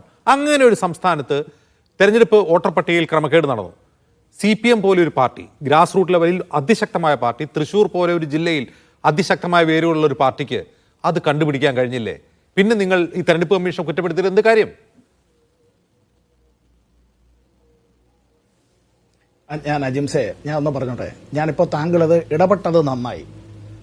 ഞാൻ പറഞ്ഞതായ ആ ലോക്സഭാ തെരഞ്ഞെടുപ്പിൽ അന്ന് മതവികാരങ്ങൾ അത് ആളിക്കത്തിച്ചുകൊണ്ടും സാമുദായിക ധ്രുവീകരണത്തിനും അന്ന് NDA-യുടെ സ്ഥാനാർത്ഥി പരിശ്രമിച്ചത് സംബന്ധിച്ച് LDF-ന്റെ സ്ഥാനാർത്ഥിയുടെയും ആ സ്ഥാനാർത്ഥിയുടെ ഏജന്റുമാരുടെയും പരാതികൾ വരണാധികാരിക്കും തെരഞ്ഞെടുപ്പ് കമ്മീഷനും നൽകിയിട്ട് ചവറ്റുകൊട്ടയിലിട്ടതല്ലാതെ ഒന്നും ചെയ്തില്ല. തെരഞ്ഞെടുപ്പ് ഹർജി പോയി. അറിയാലോ, സഖാവ് ഇസ്മായിലിന്റെ അഡ്വക്കേറ്റ് അന്ന് ഞങ്ങളുടെ സ്ഥാനാർത്ഥി മത്സരിച്ച് നേരിയ വോട്ടുകൾക്ക് പരാജയപ്പെട്ടു പോയത്. തൃശ്ശൂർ പോയില്ല. തൃശ്ശൂർ നിങ്ങളൊരു കോടതിയിൽ അത് ചലഞ്ച് ചെയ്തില്ല. ഈ ഇത്രയും ഗ്ലെയറിംഗ് ആയിട്ടുള്ള ക്രമക്കേട് വോട്ടർ പട്ടികയിലുണ്ടെന്ന് തെരഞ്ഞെടുപ്പിന് മുമ്പ് LDF-ന് ബോധ്യമായിട്ടും ആ തെരഞ്ഞെടുപ്പ് പോലും ചോദ്യം ചെയ്ത് പോയിട്ടില്ല.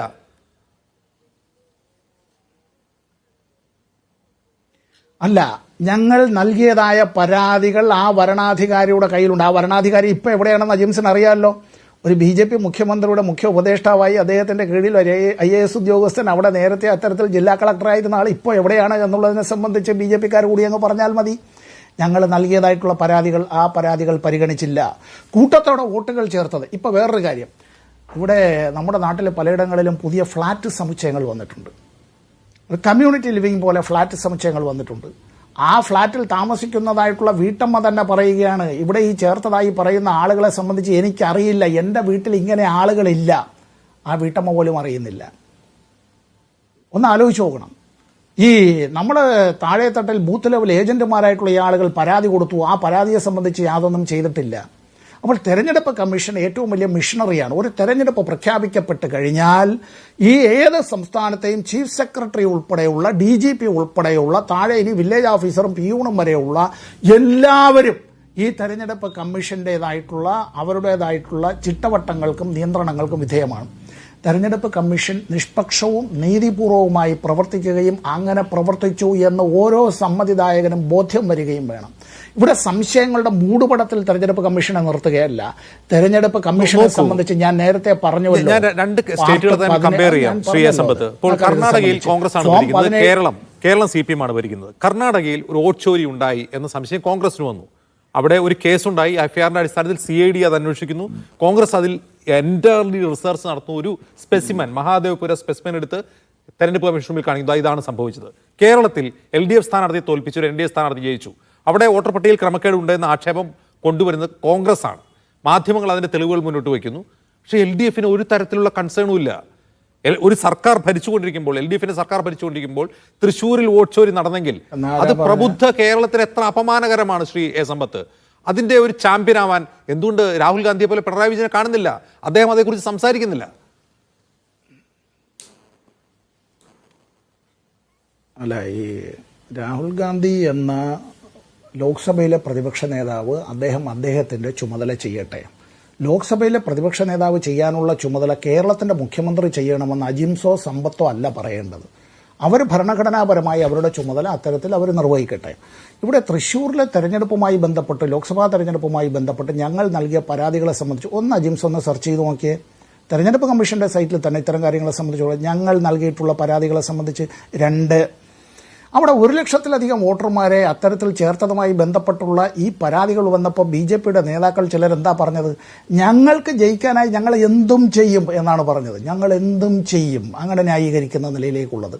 ഇവിടെ ഇത് തെരഞ്ഞെടുപ്പ് കേസ് നിലവിലുണ്ടെങ്കിൽ തെരഞ്ഞെടുപ്പ് കേസ് അത്തരം കാര്യങ്ങൾ മുന്നോട്ട് പോകട്ടെ. പക്ഷേ ഇവിടെ കാണേണ്ട ഒരു കാര്യം, ജനങ്ങളുടെ ആ അവകാശം വന്നത്, ഇത് നമ്മുടെ നാട്ടിലെ ഈ ഒരു അവകാശം, ഇത് മൗലിക അവകാശമായി ഞാൻ പറയുന്നില്ല. കാരണം ജയിൽ പുള്ളികളെല്ലാവർക്കും അത്തരത്തിൽ ഈ ഒരു വോട്ടവകാശം, അത് പ്രിവന്റീവ് ഡിറ്റൻഷൻ അല്ല എങ്കിൽ അവർക്ക് വോട്ടവകാശമില്ല. കൺവിക്റ്റഡ് പ്രിസണേഴ്സിന് അത്തരം കാര്യങ്ങളിലൊക്കെ ഒരുപാട് പരിമിതികളുണ്ട്. ഇവിടെ ഇന്ത്യയിൽ ഒരു പൗരന്റെ അവകാശം, വോട്ടവകാശം, നമ്മളെല്ലാവരും തുല്യരാകുന്നത് വോട്ട് രേഖപ്പെടുത്താൻ പോകുമ്പോഴാണ്. അല്ലാതെ ജനനം മുതൽ മരണം വരെ നമ്മൾ ഒരിടത്തും എല്ലാവരും തുല്യരല്ല. നമുക്കിത് പറയാമെന്നുള്ളതേ ഉള്ളൂ. ഭരണഘടനയിൽ നമ്മൾ എഴുതി വെച്ചാലും ഈക്വാലിറ്റി, ഫ്രാറ്റേണിറ്റി, ലിബർട്ടി എന്നുള്ളതിൽ ഈ സമത്വം എന്നുള്ളത് നമ്മൾ വോട്ട് രേഖപ്പെടുത്താൻ പോകുമ്പോഴാണ്. ആ വോട്ട് ഇത്തരത്തിൽ ആസൂത്രിതമായി കൂട്ടത്തോടെ വെട്ടിമാറ്റുക എന്നുള്ളത്, ഇതിപ്പോൾ ഇങ്ങനെ മാത്രമായിട്ടല്ല. ഈ ഒരു കാര്യത്തിൽ ഈ ജനോസൈഡിന്റെ കാര്യങ്ങളെല്ലാം ഗാസയിൽ നമ്മൾ പറയുന്നതിന്റെ എല്ലാം തന്നെ ബാലപാഠങ്ങൾ അവർക്ക് പഠിക്കാൻ പറ്റി ഗുജറാത്തിൽ നടത്തിയത് എന്നുള്ളത് കൂട്ടത്തോടെ ന്യൂനപക്ഷ വേട്ട നടത്തി, അവരെ വംശഹത്യ നടത്തി, അവരെ ഭീഷണിപ്പെടുത്തി, അവിടെ നിന്ന് തന്നെ ലോക്സഭാ പ്രതിപക്ഷ നേതാവ് എന്ന നിലയിൽ രാഹുൽ ഗാന്ധി ഇത് ഏറ്റെടുക്കേണ്ടതാണ് എന്ന അഭിപ്രായം തന്നെയാണ് CPM-നും സംബന്ധിച്ചിനുള്ളത്. ലിജു, കഴിഞ്ഞ 15-ാം തീയതി ഇന്ത്യൻ എക്സ്പ്രസിൽ വന്നൊരു വാർത്തയാണ്. അതിന്റെ തലക്കെട്ട് എങ്ങനെയാണ്? To prevent future agitations by vested interest, Amit Shah orders study of protest since 1974. 1974 മുതൽ രാജ്യത്തുണ്ടായിട്ടുള്ള സമരങ്ങളെക്കുറിച്ച് പോലീസിനോട് പഠിക്കാനും അത്തരം സമരങ്ങൾ ഇനി ഉണ്ടായാൽ എന്ത് ചെയ്യണമെന്നതിനെക്കുറിച്ചൊരു SOP ഉണ്ടാക്കാൻ ആവശ്യപ്പെട്ടിരിക്കുകയാണ്. അതായത് രാഹുൽ ഗാന്ധി ഇപ്പോൾ നടത്തിക്കൊണ്ടിരിക്കുന്ന വോട്ട് ചോരി ക്യാമ്പയിൻ, ആ യാത്രകൾ, അത് യുവാക്കളെ ഏറ്റെടുക്കുന്നു എന്ന് കേന്ദ്ര ആഭ്യന്തരമന്ത്രിക്ക് മനസ്സിലായിട്ടുണ്ട്. അത് യുവാക്കളെ സ്വാധീനിക്കുന്നുണ്ടെന്ന് മനസ്സിലായിട്ടുണ്ട്. പക്ഷേ അത് നമ്മുടെ അയൽ രാജ്യങ്ങളിൽ കണ്ടതുപോലെ ഒരു വലിയ പ്രൊട്ടസ്റ്റോ കലാപമോ ഒക്കെയായി മാറരുത് എന്ന് കരുതിക്കൊണ്ടായിരിക്കുമോ അമിത്ഷാ ഇങ്ങനെ ഒരു നിർദ്ദേശം കൊടുത്തിട്ടുണ്ടാവുക? ഒന്ന്, എനിക്ക് രണ്ട് തരത്തിൽ അതിന് മറുപടി പറയേണ്ടതുണ്ട് എന്നാണ് ഞാൻ കരുതുന്നത് ജിംസ്. ഒന്ന്, ഈ BJP വക്താവ് ഇവിടെ പറഞ്ഞ നിരവധി വസ്തുതാവിരുദ്ധമായ കാര്യങ്ങളെക്കുറിച്ചുകൂടി സംസാരിച്ചിട്ട് വേണം ഞാൻ ഇതിലേക്ക് മറുപടി പറയേണ്ടത്. നേരത്തെ അദ്ദേഹം ഇവിടെ സംസാരിച്ചപ്പോൾ ഒന്ന്, ഈ ഡിജിറ്റൽ വോട്ടേഴ്സ് ലിസ്റ്റിനെ കുറിച്ച് സുപ്രീം കോടതിയുടെ തടസ്സമുണ്ട് എന്നൊക്കെ പറഞ്ഞു. അത് തന്നെ വസ്തുതാവിരുദ്ധമായ കാര്യമാണ്. ഡിജിറ്റൽ വോട്ടേഴ്സ് ലിസ്റ്റ് നൽകുന്നതിനെ സംബന്ധിച്ച് തടസ്സവാദങ്ങൾ എല്ലാ കാലഘട്ടത്തിലും ഉന്നയിച്ചിട്ടുള്ളത് ഇലക്ഷൻ കമ്മീഷനാണ്. നേരത്തെ അജിംസ് പറഞ്ഞതുപോലെ, നേരത്തെ ഇവിടെ സൂചിപ്പിച്ചിരുന്നു, തെലങ്കാനയിൽ BRS ഭരിച്ചിരുന്ന സമയത്ത് പോസിഡസ് ടെക്നോളജീസ് പ്രൈവറ്റ് ലിമിറ്റഡ് എന്ന് പറയുന്ന ഒരു കമ്പനിക്ക് തെലങ്കാനയിലെ മുഴുവൻ വോട്ടേഴ്സ് ലിസ്റ്റും പെൻഷൻ ലൈവ് വെരിഫിക്കേഷന് വേണ്ടി കൊടുത്തവരാണ് ഈ രാജ്യത്തെ ഇലക്ഷൻ കമ്മീഷൻ. മനസ്സിലാക്കണം. അത് മാത്രമല്ല, അപ്പോൾ അതിന് ഇദ്ദേഹം പറഞ്ഞൊരു റീസൺ ഇതാണ്, ഈ വോട്ടേഴ്സ് ലിസ്റ്റ് കൊടുക്കുന്നതിനെതിരെ പ്രൈവസിയിന്മേലുള്ള കടന്നുകയറ്റമാണ്. രാജ്യത്തെ മുഴുവൻ വോട്ടേഴ്സ് ലിസ്റ്റും ഫിസിക്കലായി ആളുകളുടെ കയ്യിലേക്ക് കൊടുത്തിട്ട് അവിടെ പ്രൈവസിയുടെ ഇൻഫ്രിഞ്ച്മെന്റ് ഇല്ല, അതേസമയം ഡിജിറ്റൽ വോട്ടേഴ്സ് ലിസ്റ്റ് കൊടുത്താൽ പ്രൈവസിയുടെ ഇൻഫ്രിഞ്ച്മെന്റ് ഉണ്ട് എന്ന് പറയുന്നത് തന്നെ വസ്തുതാവിരുദ്ധമാണ്. അതൊരു ലോജിക് ഇല്ലാത്ത ഒരു പരാമർശമാണ്. അതോടൊപ്പം തന്നെ ഈ ഒരു പ്രീസിഡന്റ് നമ്മുടെ രാജ്യത്തിന് മുമ്പിലുണ്ട്. തെലങ്കാനയിലെ ഒരു പ്രൈവറ്റ് ഏജൻസിക്ക്, പോസിഡസ് ടെക്നോളജീസ് പ്രൈവറ്റ് ലിമിറ്റഡ് എന്ന് പറയുന്നൊരു ഏജൻസിക്ക് മൊത്തം കാര്യങ്ങൾ കൊടുത്തു എന്നത് അങ്ങേയറ്റം ഒരു പ്രധാനപ്പെട്ട കാര്യമാണ്. ഒരിക്കലും ഇന്ത്യയിൽ നടന്ന കാര്യമാണ്. രണ്ടാമത്, മഹാദേവപുര വിഷയത്തെ സംബന്ധിച്ച് രാഹുൽ ഗാന്ധി നടത്തിയ പത്രസമ്മേളനത്തിന് എന്തിനെയാണ് വസ്തുതാപരമായി ഖണ്ഡിക്കാൻ ഇലക്ഷൻ കമ്മീഷൻ സാധിച്ചത്? രാഹുൽ ഗാന്ധി പറഞ്ഞ ഒരൊറ്റ കാര്യത്തിന് വസ്തുനിഷ്ഠമായ മറുപടി പറയാൻ ഇലക്ഷൻ കമ്മീഷൻ സാധിച്ചില്ല. ഇലക്ഷൻ കമ്മീഷൻ പറഞ്ഞെന്താ? രാഹുൽ ഗാന്ധി മാപ്പ് പറയണമെന്ന്. എന്തിന് രാഹുൽ ഗാന്ധി മാപ്പ് പറയാൻ? ഇന്ത്യൻ ജനപ്രാതിനിധ്യ നിയമത്തിലെ ഏത് വകുപ്പ് പ്രകാരമാണ് രാജ്യത്തെ പ്രതിപക്ഷ നേതാവ് വസ്തുനിഷ്ഠമായ ഒരു കാര്യം പറഞ്ഞിട്ട് അതിന് മറുപടി പറയാതെ മാപ്പ് പറയണമെന്ന് ഇലക്ഷൻ കമ്മീഷന് പറയാൻ? ഇലക്ഷൻ കമ്മീഷന്റെ സ്ഥാനത്ത് BJP വക്താവിന് പറയാം. അതെന്താ? അദ്ദേഹത്തിന് പറയുന്നത് രാഷ്ട്രീയമായ മറുപടി പ്രകാരം രാഹുൽ ഗാന്ധി മാപ്പ് പറയണമെന്നെങ്കിൽ പറഞ്ഞു. ഇലക്ഷൻ കമ്മീഷൻ എന്ന് പറയുന്ന രാജ്യത്തെ ഭരണഘടനാ സ്ഥാപനത്തിന്റെ തലപ്പത്തിരിക്കുന്ന ഒരു വ്യക്തിക്ക് രാജ്യത്തെ പ്രതിപക്ഷ നേതാവ് ഉന്നയിക്കുന്ന ആരോപണങ്ങൾക്ക് വസ്തുനിഷ്ഠമായി മറുപടി പറയാതെ അതിന് അദ്ദേഹം മാപ്പ് പറയണം എന്ന് പറയണമെന്നുണ്ടെങ്കിൽ അതിനകത്ത് ഏതെങ്കിലും തരത്തിൽ നിയമത്തിന്റെ പിൻബലം വേണം. അപ്പം നിയമത്തിന്റെ പിൻബലമില്ലാതെ ഒരു RSS വക്താവിനെ പോലെയാണ് ഇലക്ഷൻ കമ്മീഷണർ പെരുമാറുന്നതെന്ന് പറഞ്ഞാൽ നിഷേധിക്കാൻ സാധിക്കുമോ? അപ്പോൾ രാഹുൽ ഗാന്ധി കഴിഞ്ഞ ദിവസങ്ങൾ ഉന്നയിച്ച ആരോപണങ്ങൾ ഇന്ത്യൻ ജനാധിപത്യത്തിൽ ഇതുവരെ രാജ്യം കണ്ട ഏറ്റവും മികച്ച തരത്തിലുള്ള ഒരു പ്രതിപക്ഷ പ്രവർത്തനമാണ്. ഒരു ബഹളവുമില്ലാതെ തെളിവുകൾ മുന്നോട്ട് വെച്ച് വസ്തുനിഷ്ഠമായി അദ്ദേഹം നടത്തിയ പത്രസമ്മേളനം അത് വലിയ പ്രതീക്ഷ നൽകുന്നുണ്ട്. പിന്നെ ഈ രാജ്യത്ത് നടക്കുന്ന പ്രക്ഷോഭങ്ങളെ സംബന്ധിക്കുന്ന കാര്യം ഞാൻ ഒരു കാര്യം വളരെ കൃത്യമായി പറയാൻ ആഗ്രഹിക്കുന്നു അജിംസ്. കോൺഗ്രസും രാഹുൽ ഗാന്ധിയും മുന്നോട്ട് വെക്കാൻ ആഗ്രഹിക്കുന്ന പ്രക്ഷോഭം എന്ന് പറഞ്ഞാൽ ഒന്ന്, ജനം ബോധവൽക്കരിക്കപ്പെടുക. രാജ്യത്തെ എല്ലാ ബൂത്തുകളിലും കോടിക്കണക്കിന് മനുഷ്യർ ഈ രാജ്യത്തെ കൃത്രിമങ്ങളെക്കുറിച്ച് ബോധവൽക്കരിക്കപ്പെട്ട് ശക്തമായ പ്രക്ഷോഭത്തിനിറങ്ങുക. അതെന്ന് പറഞ്ഞു കഴിഞ്ഞാൽ നേരത്തെ ഈ നേപ്പാളിലും ഇവിടെയൊക്കെ കണ്ടതുപോലെയുള്ള പ്രക്ഷോഭത്തിൻ്റെ തലത്തിലല്ല. ഞങ്ങൾ ഈ രാജ്യത്തെ ഭരണകൂടത്തെ മാറ്റാൻ ആഗ്രഹിക്കുന്നത് അത്തരത്തിലുള്ള ഒരു കലാപത്തിലൂടെയോ അത്തരത്തിലുള്ള ഒരു ആൾക്കൂട്ട വിപ്ലവത്തിലൂടെ അല്ല, ബാലറ്റിലൂടെ തന്നെയാണ്. ജനാധിപത്യമാണ് ഇവിടെ ഈ രാജ്യത്തിൻ്റെ അടിസ്ഥാനം എന്ന് പറഞ്ഞാൽ തന്നെ കോൺഗ്രസ് ഈ രാജ്യത്തിന് സമ്മാനിച്ച ജനാധിപത്യമാണ്. ഇന്ത്യൻ കോൺസ്റ്റിറ്റ്യൂവൻ്റ് അസംബ്ലിയിൽ വളരെ കൃത്യമായി നമ്മുടെ ഭരണഘടന രൂപീകരിക്കപ്പെട്ടപ്പോൾ എഴുതി വച്ചിരിക്കുന്ന ജനാധിപത്യ പ്രക്രിയയാണ്. പക്ഷെ അത് സുതാര്യമാകണം, അവിടെ കൃത്രിമം പറ്റില്ല.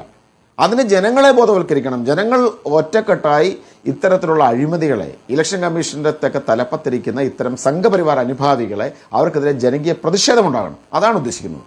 പിന്നെ അമിത്ഷായെ സംബന്ധിച്ച് ഈ രാജ്യത്താകമാനം ജനങ്ങൾ ഉണർന്ന് പ്രക്ഷോഭങ്ങൾ നടത്തുമ്പോൾ അതിനെ നേപ്പാളിലെയും ബംഗ്ലാദേശിലെയും മറ്റ് രാജ്യങ്ങളിലുമൊക്കെ നടന്ന പ്രക്ഷോഭങ്ങളുമായി താരതമ്യപ്പെടുത്തി അടിച്ചമർത്താമെന്നുള്ള താല്പര്യം കാണും.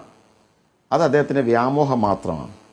ഇതിനേക്കാളൊക്കെ വലിയ ഏകാധിപതികളെ, ബ്രിട്ടീഷ് സാമ്രാജ്യത്തെ തന്നെ ഈ രാജ്യത്തെ ദേശീയ പ്രസ്ഥാനം പരാജയപ്പെടുത്തിയിട്ടുള്ള സത്യത്തിലൂടെ അഹിംസയിലൂടെയുമാണ്. രാഹുൽ ഗാന്ധിക്ക് മുന്നോട്ട് വെക്കാനുള്ളത് അതുതന്നെയാണ്. സത്യത്തിലും അഹിംസയിലും അധിഷ്ഠിതമായ ജനകീയ പ്രക്ഷോഭങ്ങൾക്ക് മാത്രമേ കോൺഗ്രസ് പാർട്ടിക്ക് താല്പര്യമുള്ളൂ. അല്ലാതെയുള്ള ആൾക്കൂട്ട വിപ്ലവങ്ങളിലോ ആൾക്കൂട്ട അക്രമങ്ങളിലോ അടിയന്തരാവസ്ഥയ്ക്ക് മുമ്പ് ഈ രാജ്യത്ത് നടന്ന ആസൂത്രിതമായ റെയിൽപാളം തീവെക്കലും പട്ടാളക്കാരോട് ബാരക്ക് വിട്ട് പുറത്തിറങ്ങാൻ പറഞ്ഞതും ഭരണകൂടങ്ങൾക്കെതിരെ അക്രമാസക്തമായ ശൈലിയൊന്നും കോൺഗ്രസിൻ്റെ നിഘണ്ടുവിലില്ല. ഞങ്ങളത് ഉദ്ദേശിക്കുന്നുമില്ല. ലിജു, അമിത്ഷാ കരുതുന്നത് പോലും അത്തരത്തിലുള്ള അക്രമാസക്തമായ സമരങ്ങളെ ഭയക്കുന്നതല്ല. അല്ലാതെ നിങ്ങൾ തന്നെ ഉദ്ദേശിക്കുന്ന ഒരു ജനകീയ പ്രക്ഷോഭം ഉണ്ടല്ലോ, ഈ നിലവിലുള്ള വോട്ടിംഗ് സമ്പ്രദായത്തിൽ പരിഷ്കരണം വരുത്തിക്കൊണ്ട് കുറെ കൂടി സുതാര്യവും ജനാധിപത്യപരമായ തെരഞ്ഞെടുപ്പ് നടക്കണമെന്ന നിങ്ങളുടെ ആഗ്രഹം നടപ്പാക്കാൻ ആവശ്യമായ ഭരണകൂടത്തെ കൊണ്ട് അങ്ങനെ നടപടി സ്വീകരിക്കുന്ന ഒരു സമാധാനപരമായ പ്രക്ഷോഭം അത് തന്നെയാണെങ്കിലോ അമിത്ഷാ ഭയക്കുന്നത്? അങ്ങനെ ഒരു സമരം ഉണ്ടാവരുത് എന്ന് അദ്ദേഹം കരുതുന്നുണ്ടെങ്കിലോ? അല്ല, ഞാൻ കൃത്യമായി ജിംസ് പറഞ്ഞല്ലോ, ഇത്തരത്തിലുള്ള ഇവരുടെ ഈ പരാമർശങ്ങളെല്ലാം തന്നെ അത്തരം ജനകീയ പ്രക്ഷോഭങ്ങൾ. ഇപ്പം നമുക്കറിയാം, ബീഹാറിൻ്റെ തെരുവിലൂടെ രാഹുൽ ഗാന്ധി വോട്ടധികാർ യാത്ര നടത്തിയപ്പോൾ ലക്ഷക്കണക്കിന് മനുഷ്യരാണ് അദ്ദേഹത്തെ പിൻഗമിച്ചത്, അദ്ദേഹത്തിന് പിന്നാലെ അണിനിരന്നത്. അവർ ശക്തമായ പ്രതിഷേധമുയർത്തി. ഇപ്പം കേരളത്തിൽ തന്നെ ഞങ്ങളുടെ വോട്ട് ക്യാമ്പയിൻ നടക്കുന്നു. വരും ദിവസങ്ങളിൽ ഒക്ടോബർ മാസത്തിൽ ജനലക്ഷങ്ങളെ അണിനിരത്തിക്കൊണ്ട് രാഹുൽ ഗാന്ധി പങ്കെടുക്കുന്ന വോട്ട് അധികാർ സമ്മേളനം കേരളത്തിൽ നടക്കും. ഇന്ത്യയിലെ എല്ലാ സംസ്ഥാനങ്ങളിലും നടക്കും. അപ്പോൾ അത്തരം നടക്കുന്ന സമ്മേളനങ്ങളെ ഇത്തരത്തിൽ മുദ്ര കുത്താൻ അമിത്ഷാ ശ്രമിച്ചാൽ നടക്കാൻ പോകുന്നില്ല. അതാണ് ഉദ്ദേശിക്കുന്നതെങ്കിൽ ഞങ്ങൾ അതിനെയും ചേർക്കാൻ ഞങ്ങൾക്കറിയാം. ശക്തരായ ഈ രാജ്യത്തെ ഏറ്റവും ശക്തമായ ഒരു ജനാധിപത്യ പാർട്ടി എന്ന നിലയിൽ അമിത്ഷായുടെ ഉദ്ദേശങ്ങളെ ഞങ്ങൾ പരാജയപ്പെടുത്തും. അദ്ദേഹത്തിന് അങ്ങനെ പല ലക്ഷ്യങ്ങൾ കാരണം അമിത്ഷായുടെയൊക്കെ ചരിത്രം അതാണല്ലോ. കലാപങ്ങളിലൂടെ, ഇത്തരം വ്യാജ പ്രചരണങ്ങളിലൂടെ, പോസ്റ്റ് ട്രൂത്തിൻ്റെ കാലഘട്ടത്തിലെ നിരവധി ഇത്തരം വ്യാജ അക്കൗണ്ടുകളിലൂടെ, ട്രോൾ ആർമികളിലൂടെയുള്ള പ്രചരണങ്ങൾ, അതൊക്കെയാണ് ഇവരുടെ ലക്ഷ്യം. പക്ഷെ അത് നടക്കാൻ പോകുന്നില്ല. അതൊക്കെയാണ് ഉദ്ദേശിക്കുന്ന കാര്യത്തിലും സംശയം തന്നെ ഇല്ല എനിക്ക്. ശരി, ശ്രീ ബിജു നായർ, നോക്കൂ, സമരമുണ്ടാക്കിയ ഒരു രാജ്യമാണ് ഇന്ത്യ. സമരത്തിലൂടെയാണ് ഈ രാജ്യം തന്നെ ഉണ്ടായത്. അപ്പോൾ ആ സമരത്തിൻ്റെ പാരമ്പര്യത്തിൽ പ്രത്യേക അവകാശവാദമൊന്നും ഉന്നയിക്കാനിടയില്ലാത്ത ഒരു പാർട്ടിയാണ് ഇന്ത്യ ഭരിക്കുന്നത്. അവർ പ്രതിപക്ഷത്തായിരുന്നപ്പോൾ, ഞാൻ വ്യക്തമായി പറഞ്ഞാൽ RSSും ജനസംഘവും BJPയും രാജ്യത്തുയർന്നു വന്ന കോൺഗ്രസ് സർക്കാരിനെതിരായിട്ടുള്ള എല്ലാ സമരങ്ങളെയും അത് പിന്തുണച്ചിട്ടുണ്ട്. അടിയന്തരാവസ്ഥയ്ക്ക് തൊട്ട് മുമ്പുണ്ടായ ഗുജറാത്തിലെ നവനിർമ്മാൺ സമരം, ബീഹാറിലെ JP മൂവ്മെൻറ്റ്, റെയിൽവേ ബന്ദ് എന്ന് തുടങ്ങി ആ അടിയന്തരാവസ്ഥയ്ക്ക് തൊട്ട് മുമ്പുള്ള എല്ലാ സമരങ്ങളിലും ജനസംഘത്തിൻ്റെയും RSSൻ്റെയും സാന്നിധ്യം ഉണ്ടായിരുന്നു. അപ്പോൾ കോൺഗ്രസിന് അവസാനം UPA 1-2 സർക്കാരിൻ്റെ കാലത്ത് അവർക്കെതിരെ സമരരംഗത്ത് ആരാണുണ്ടായിരുന്നു, മുമ്പിലും പിമ്പിലും ആരാണുണ്ടായിരുന്നു നമ്മൾ കണ്ടതാണ്. നമ്മുടെ കാലത്ത് നടന്ന സമരമാണ്. ഈ സർക്കാരിനെതിരെ ഏതെങ്കിലും സമരം വന്നാൽ അത് രാജ്യത്തെ തകർക്കാനുള്ള കലാപം, ആഭ്യന്തര യുദ്ധം, സിവിൽ വാർ എന്നൊക്കെ പറഞ്ഞ് പുറകെ കൂടുകയാണ്. ഇതെന്തൊരു തരം കാപട്യമാണ് ശ്രീ ബിജു? അജിംസ്, താങ്കൾ ഒരു കോൺസ്പിറസി തിയറി ഇവിടെ അവതരിപ്പിക്കുകയും അതിനെ ഒരു സ്കെയർ ടാക്ടിക്സ് ആയിട്ട് യൂസ് ചെയ്തുകൊണ്ട് ചില എഴുതാപ്പുറങ്ങൾ വായിച്ചെടുക്കുകയുമാണ് ചെയ്യുന്നത്. അത് താങ്കളുടെ ആ ഒരു രാഷ്ട്രീയം പുഷ് ചെയ്യാനുള്ള ഒരു താല്പര്യം ആയി മാത്രമേ എനിക്ക് കാണുവാൻ സാധിക്കുകയുള്ളൂ. ഞാനിവിടെ രാഹുൽ ഗാന്ധിയെ അഭിനന്ദിക്കുവാനാണ് ആഗ്രഹിക്കുന്നത്. കാരണം അദ്ദേഹം ഒരുപാട് തെറ്റുകളും മറ്റ് മണ്ടത്തരങ്ങളുമൊക്കെയാണ് വിളിച്ചു പറഞ്ഞതെങ്കിലും അദ്ദേഹത്തിൻ്റെ ഇത്തരത്തിലുള്ള ഇടപെടൽ കാരണം നമുക്ക് ഇന്ന് സാധാരണ ജനങ്ങൾക്ക് പോലും, ജെൻസി മാത്രമല്ല, എത്രയോ പ്രായം ചെന്നവർ തൊട്ട് മധ്യവയസ്കർ തൊട്ട് ഇന്ന് ഇന്ത്യയുടെ ഒരു വലിയ ക്രോസ് സെക്ഷന് തന്നെ ഇലക്ഷൻ കമ്മീഷൻ എങ്ങനെയാണ് പ്രവർത്തിക്കുന്നത് എന്നതിനെക്കുറിച്ച് കൂടുതൽ വ്യക്തമായ ധാരണ ഉണ്ടായിരിക്കുകയാണ്. ഇപ്പോൾ തന്നെ ഫോം 7 വഴി എങ്ങനെയാണ് നമുക്ക് അല്ല ബിജു, ഞാൻ പറഞ്ഞതിൽ കോൺസ്പിറസി തിയറി എന്താണെന്ന് നമുക്ക് അത് ചർച്ച ചെയ്യാമായിരുന്നു. രാഹുൽ ഗാന്ധിയുടെ പ്രചാരണം വഴി ആളുകൾക്ക് തെരഞ്ഞെടുപ്പ് പ്രക്രിയ എന്താണെന്ന് മനസ്സിലായത്. ഓക്കെ, ഞാൻ ചോദിച്ച ചോദ്യത്തിൽ അങ്ങേക്ക് എന്താണ് കോൺസ്പിറസി ആയിട്ട് തോന്നിയത്? കോൺസ്പിറസി ആയിട്ട് തോന്നിയത് എന്താണെന്ന് വെച്ചാൽ, ഈ ജെൻസി എന്നുള്ള വാക്കുണ്ടെന്നും BJP അതിനെ എതിർക്കുന്നത് ഭയന്നുകൊണ്ടാണെന്നും അമിത്ഷാ ഇങ്ങനെ ഇന്ത്യയിൽ കലാപമുണ്ടാകാതിരിക്കണം എന്ന് പോലീസിനോട് നിർദ്ദേശിച്ചത് രാഹുൽ ഗാന്ധി ഇളക്കി വിടുവാൻ പോകുന്ന കലാപത്തിനെതിരായി പ്രവർത്തന സജ്ജരായിരിക്കുവാൻ വേണ്ടിയാണെന്നും ഇത് ഞാൻ പറഞ്ഞതല്ല. നോക്കൂ, ഇത് ഞാൻ പറഞ്ഞതല്ല. ഒന്ന് ഇന്ത്യൻ എക്സ്പ്രസിന്റെ വാർത്തയാണ്. ഈ മീറ്റിംഗ്, ഈ കോൺഫറൻസ് നടന്നത്, അമിത്ഷാ ആവശ്യപ്പെട്ട കോൺഫറൻസ് നടന്നത് ജൂലൈ ഈ ജൂലൈ അവസാന വാരം ഞാൻ പറഞ്ഞത്. ഓക്കെ, അത് എന്റെ കോൺസ്പിറസി അല്ല. അതായത് അമിത്ഷാ തന്നെ പറയാണ് 74-ൽ നോക്കൂ, 74-ൽ കോൺഗ്രസ് സർക്കാരിനെതിരെ ഉണ്ടായിട്ടുള്ള ജനകീയ പ്രക്ഷോഭങ്ങളുടെ മാതൃകയിൽ അതിനെപ്പറ്റി പഠിക്കുക, അതിനെ ആരാണ് പിന്തുണച്ചതെന്ന് പഠിക്കുക, അത്തരം സമരങ്ങൾ നോക്കൂ, അത്തരം സമരങ്ങൾ ഭാവിയിൽ ഉണ്ടായാൽ അതെങ്ങനെ തടയണം എന്ന് പഠിക്കാൻ പോലീസിനോട് ആവശ്യപ്പെടുകയാണ്. അതിന്റെ അർത്ഥം എന്താണ്? അവിടെയാണ് ഞാൻ ഇത് താങ്കൾ പേപ്പറിൽ നിന്ന് വായിക്കുന്നത് തന്നെയാണ്. പക്ഷെ നമ്മൾ വായിക്കുന്നത് എങ്ങനെയാണ് വിലയിരുത്തേണ്ടത് എന്നുള്ളത് നമ്മുടെ ചിന്താശക്തി അനുസരിച്ചാണ്. ഇവിടെ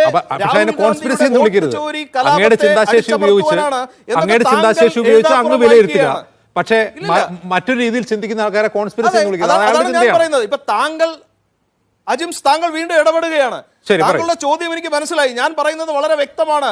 1, 2, 3 കൂടെ കൂട്ടിച്ചേർത്ത് 10 15 താങ്കൾ പറയുന്നത് താങ്കളുടെ ചിന്താശക്തി അനുസരിച്ചായിരിക്കും. സാധാരണ ജനങ്ങൾ അങ്ങനെയല്ല കാണുന്നത്. രാഹുൽ ഗാന്ധി മുന്നോട്ട് വച്ച ഒരുപാട് തെറ്റുകളാണെങ്കിൽ പോലും അത് തിരുത്തി പറയുക വഴി ഇലക്ഷൻ കമ്മീഷൻ ഇന്ന് ജനങ്ങൾക്ക് ഒരുപാട് ബോധവൽക്കരണം നടത്തിയിരിക്കുകയാണ്. ഇന്ന് അബദ്ധത്തിൽ ഒരാൾ വോട്ടേഴ്സ് ലിസ്റ്റിൽ കയറി പറ്റിയാൽ അദ്ദേഹത്തെ പുറത്താക്കുവാനുള്ള നടപടിക്രമങ്ങൾ എന്താണ്? ഫോം 17 ഓൺലൈനായും ഫയൽ ചെയ്യാം, നേരിട്ടും ഫയൽ ചെയ്യാം. അങ്ങനെ ഫയൽ ചെയ്യുകയാണെങ്കിൽ ആ തെറ്റായിട്ടുള്ള ആൾക്ക് അവരുടെ ഭാഗം വിശദീകരിക്കുവാനുള്ള അവസരമുണ്ടായിരിക്കും. എന്നിട്ടേ റിമൂവ് ചെയ്യുകയുള്ളൂ. ഈ 6000-ഓളം ആളുകളെ റിമൂവ് ചെയ്യുന്നത് തെറ്റാണ്. 6000 പേരെ റിമൂവ് ചെയ്തിട്ടുണ്ട്. അങ്ങനെ ഒരു കേസുണ്ട്. നോക്കൂ ബിജു, നിങ്ങൾ എന്താണ് പറയുന്നത്? കർണാടക ചീഫ് ഇലക്ഷൻ ഓഫീസർ ഇന്നലെ നടത്തിയ വിശദീകരണത്തിൽ തന്നെ പറയുന്നു, ഇങ്ങനെ ശ്രമങ്ങൾ നടന്നിരുന്നു, ഞങ്ങൾ കേസെടുക്കാൻ പറഞ്ഞു. ആ കേസിന്റെ പുറത്താണ് കർണാടക CID ഇത് അന്വേഷിക്കുന്നത്. അത് തെരഞ്ഞെടുപ്പ് കമ്മീഷൻ തന്നെ സമ്മതിച്ച കാര്യമാണ്. അങ്ങനെ സംഭവം നടന്നിട്ടുണ്ട്. റൈറ്റ്. അത് തെരഞ്ഞെടുപ്പ് കമ്മീഷനാണ് അതിന് പരാതി കൊടുത്തതും FIR ഇട്ടതും. അതിന് കർണാടക CID അവർ അന്വേഷിച്ചതിന് ശേഷം അവർ മുന്നോട്ട് വച്ചത് ഇത്തരത്തിലുള്ള കേന്ദ്രീകൃതമായ യാതൊരു അട്ടിമറിയും ഇവിടെ നടന്നിട്ടില്ല, അതിനുള്ള തെളിവുകളില്ല എന്നുള്ളതാണ്.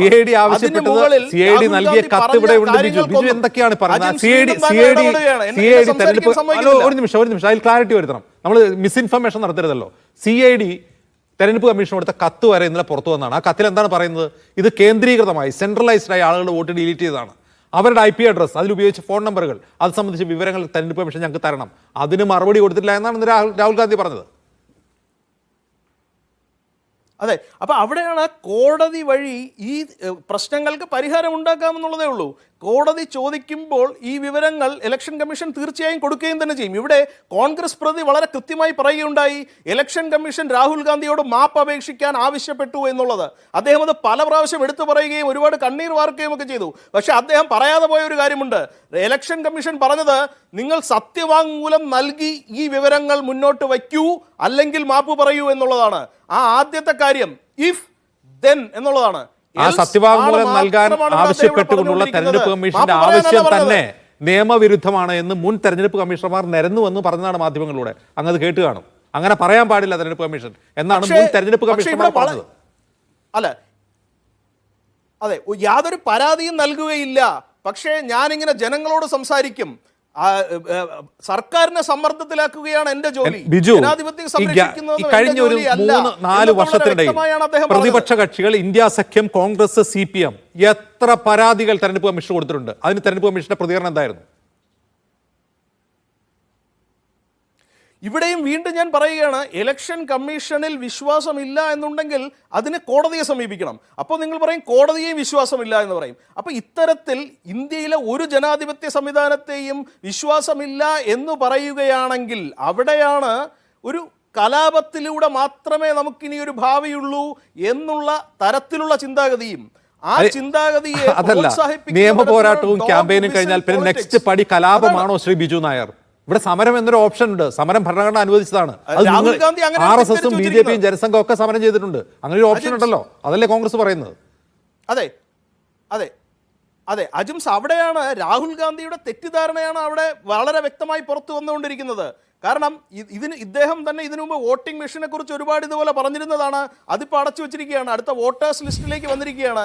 അത് രാഹുൽ ഗാന്ധി EVM-നെതിരെ എന്താണ് പറഞ്ഞിട്ടുള്ളത്? ബിജു നിങ്ങൾ മിസ്ഇൻഫർമേഷൻ നടത്തല്ലേ? കോൺഗ്രസ്സുകാർ പറഞ്ഞിട്ടുണ്ടാകും, ഏതെങ്കിലും കോൺഗ്രസ് നേതാക്കൾ. രാഹുൽ ഗാന്ധി EVM-നെ പ്രശ്നത്തെ കുറിച്ച് എന്താ പറഞ്ഞത് ഒന്ന് പറയാമോ?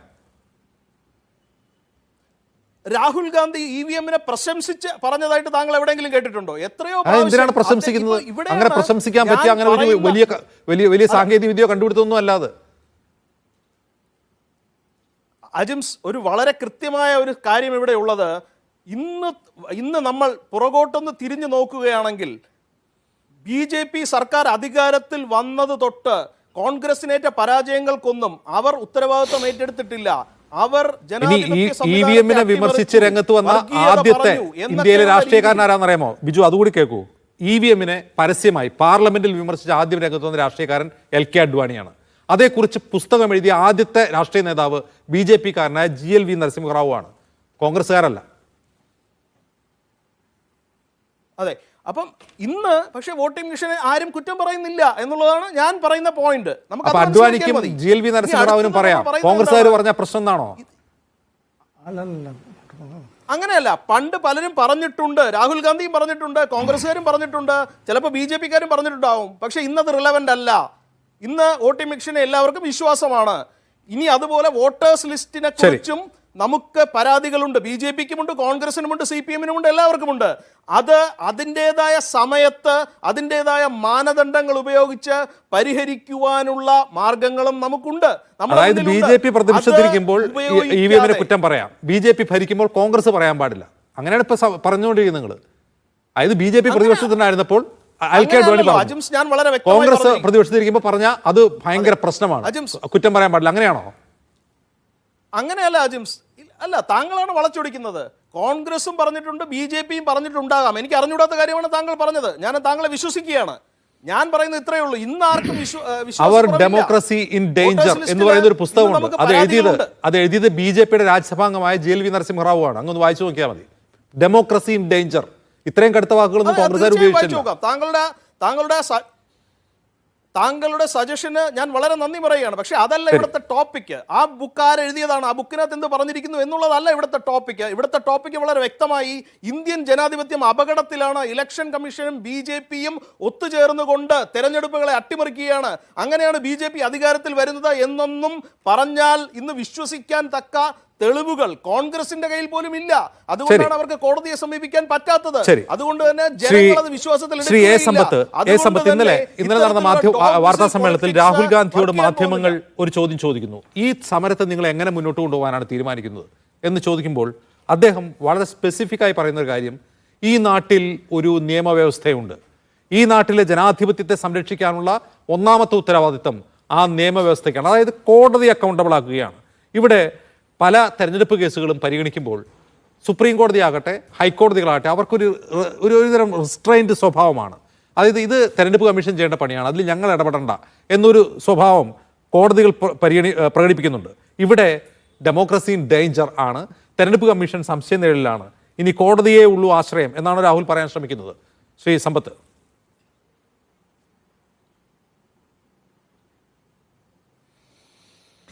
അജിംസ, ഇത് നമ്മൾ ഈ ചർച്ചയോടുകൂടി ഇത് തീരുന്ന വിഷയമല്ല. ഇത് ഈ വരുന്ന ആഴ്ചയിലോ ഈ മാസമോ കൊണ്ടത് തീരാൻ പോകുന്ന ഒരു വിഷയമല്ല. കാരണം ലോകത്തിലെ ഏറ്റവും വലിയ ബഹുകക്ഷി ജനാധിപത്യ വ്യവസ്ഥ ഭരണഘടനാപരമായി നിലനിൽക്കുന്ന ഒരു രാഷ്ട്രത്തിലെ തെരഞ്ഞെടുപ്പാണ്. ലോകത്തിൽ ഏതെങ്കിലും ഒരു തെരഞ്ഞെടുക്കപ്പെട്ടതായ നിയമനിർമ്മാണ സഭയിലേക്ക് ഇത്രമാത്രം ജനങ്ങളെ പ്രതിനിധാനം ചെയ്യുന്നതായ MP-മാർ ലോകത്തിൽ വേറെ ഒരു രാഷ്ട്രത്തിലുമില്ല. നമ്മുടെ രാജ്യത്ത് മാത്രമാണ് നമ്മുടെ തെരഞ്ഞെടുക്കപ്പെടുന്ന ലോക്സഭാ അംഗങ്ങൾ ഇത്രമാത്രം ജനങ്ങളെ, സമ്മതിദായകർ മാത്രമല്ല വോട്ടവകാശമില്ലാത്തവരടക്കം പ്രതിനിധാനം ചെയ്യുന്നത്.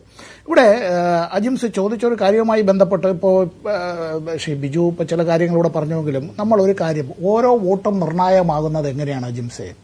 2019 തെരഞ്ഞെടുപ്പിൽ BJPക്ക് അവരുടെ വോട്ട് ഷെയർ എന്നുള്ളത് 37.3% 2024 ആയപ്പോൾ 36.6% ഇടിഞ്ഞു എന്ന് പറയുന്ന ഏതാണ്ട് ഒരു ശതമാനത്തിൻ്റെ കുറവെന്നൊക്കെ പറയാം. 63 ലോക്സഭാ അംഗങ്ങൾ അതോടുകൂടി നഷ്ടപ്പെട്ടു അവർക്ക്.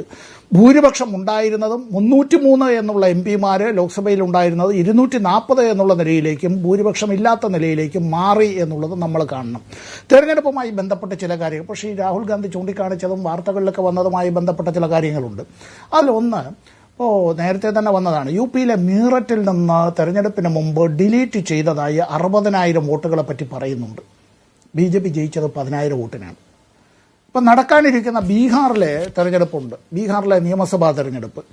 അതിൽ ഈ വാൽമീകി നഗർ എന്ന് പറയുന്ന ഒരു നിയമസഭാ മണ്ഡലത്തിൽ സംശയാസ്പദമായി കൂട്ടിച്ചേർത്തതായി ഉള്ളതായ 5000-ലധികം വോട്ടുകളിൽ 1000-ലധികം പേരും UP-കാരാണ് എന്നാണ് പറയുന്നത്.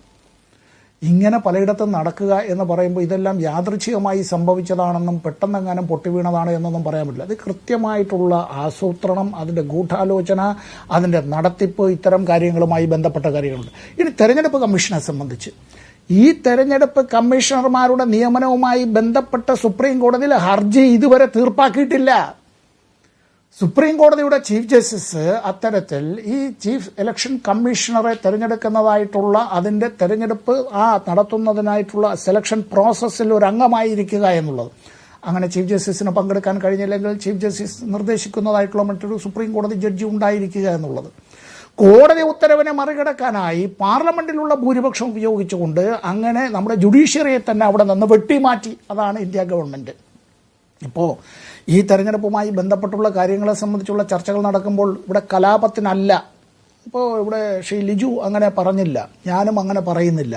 ഇന്ത്യയിലെ പ്രതിപക്ഷവും അങ്ങനെ ഒരു കലാപത്തിലേക്കുള്ള കാര്യങ്ങളിലേക്കല്ല. പലപ്പോഴും ഇത്തരം കാര്യങ്ങളുമായി ബന്ധപ്പെട്ട് കോടതിയിലേക്ക് പോകേണ്ടി വരുന്നത്. തെരഞ്ഞെടുപ്പ് പ്രക്രിയ ആരംഭിച്ചു കഴിഞ്ഞാൽ അവസാനിക്കുന്നത് വരെ ഇന്ത്യയുടെ ഭരണഘടന അനുസരിച്ച് ഒരു കോടതിക്കും അതിൽ ഇടപെടാൻ കഴിയില്ല. തെരഞ്ഞെടുപ്പ് പ്രക്രിയ അവസാനിച്ചതിന് ശേഷമാണ് തെരഞ്ഞെടുപ്പ് ഹർജികളുമായി ബന്ധപ്പെട്ടുള്ള കാര്യങ്ങൾ. ഹൈക്കോടതിയിൽ ഏതെങ്കിലും ഒരു കേസ് വിസ്തരിക്കപ്പെടുന്നു എങ്കിൽ അത് ഈ തെരഞ്ഞെടുപ്പ് ഹർജികളിൽ മാത്രമാണ്. അത്രമാത്രം പ്രധാനപ്പെട്ടതാണ്. ഇവിടെ നമ്മുടെ രാഷ്ട്രത്തിലെ ഈ പാർലമെന്റിന്റെ ഇരുസഭകളിലുമുള്ള ഭൂരിപക്ഷം ഉപയോഗിച്ച് അപ്പം ചുട്ടെടുക്കുന്നതിനേക്കാൾ, തട്ടുദോശ ചുട്ടെടുക്കുന്നതിനേക്കാൾ ലാഘവത്തോടുകൂടി എന്തെല്ലാം നിയമങ്ങളാണ് അവർ പാസ്സാക്കിയത്. ഈ കാർഷിക നിയമങ്ങൾ പാസ്സാക്കിയത് എങ്ങനെയാണ്? MP-മാരെ പുറത്താക്കി വെച്ചുകൊണ്ട് അല്ലേ? നമ്മൾ ഈ ലേബർ കോഡുകൾ പാസ്സാക്കിയത് എങ്ങനെയാണ്? MP-മാരെ മുഴുവൻ പുറത്താക്കി വെച്ചുകൊണ്ടല്ലേ? ഈ നമ്മുടെ ഇലക്ട്രൽ ബോണ്ടുകൾ അതുമായി ബന്ധപ്പെട്ട നിയമനിർമ്മാണം നടപ്പാക്കിയതിനു ശേഷം സുപ്രീം കോടതിയിലെ കേസ് പോയല്ലോ. CPIM ആണല്ലോ അവിടെ ആ കേസിൽ പങ്കെടുത്തതായിട്ടുള്ള ഏക രാഷ്ട്രീയ കക്ഷി. ജസ്റ്റിസ് ഭൂഷന്റെ വിധിന്യായത്തിലടക്കം CPIM-നെ സംബന്ധിച്ച് പറയുന്നുണ്ട്, അങ്ങനെ ഞങ്ങളുടെ മുന്നിലേക്ക് വന്ന രാഷ്ട്രീയ കക്ഷി ₹1 പോലും അങ്ങനെ ഇലക്ട്രൽ ബോണ്ടുകൾ കൈപ്പറ്റിയിട്ടില്ലാത്ത രാഷ്ട്രീയ കക്ഷി. BJP-യുടെ നേതാക്കൾ എന്താ പറഞ്ഞത്? ഇത് ഭരണഘടനാപരമാണ്, പാർലമെന്റ് പാസ്സാക്കിയ നിയമമാണ് എന്ന് പറഞ്ഞു.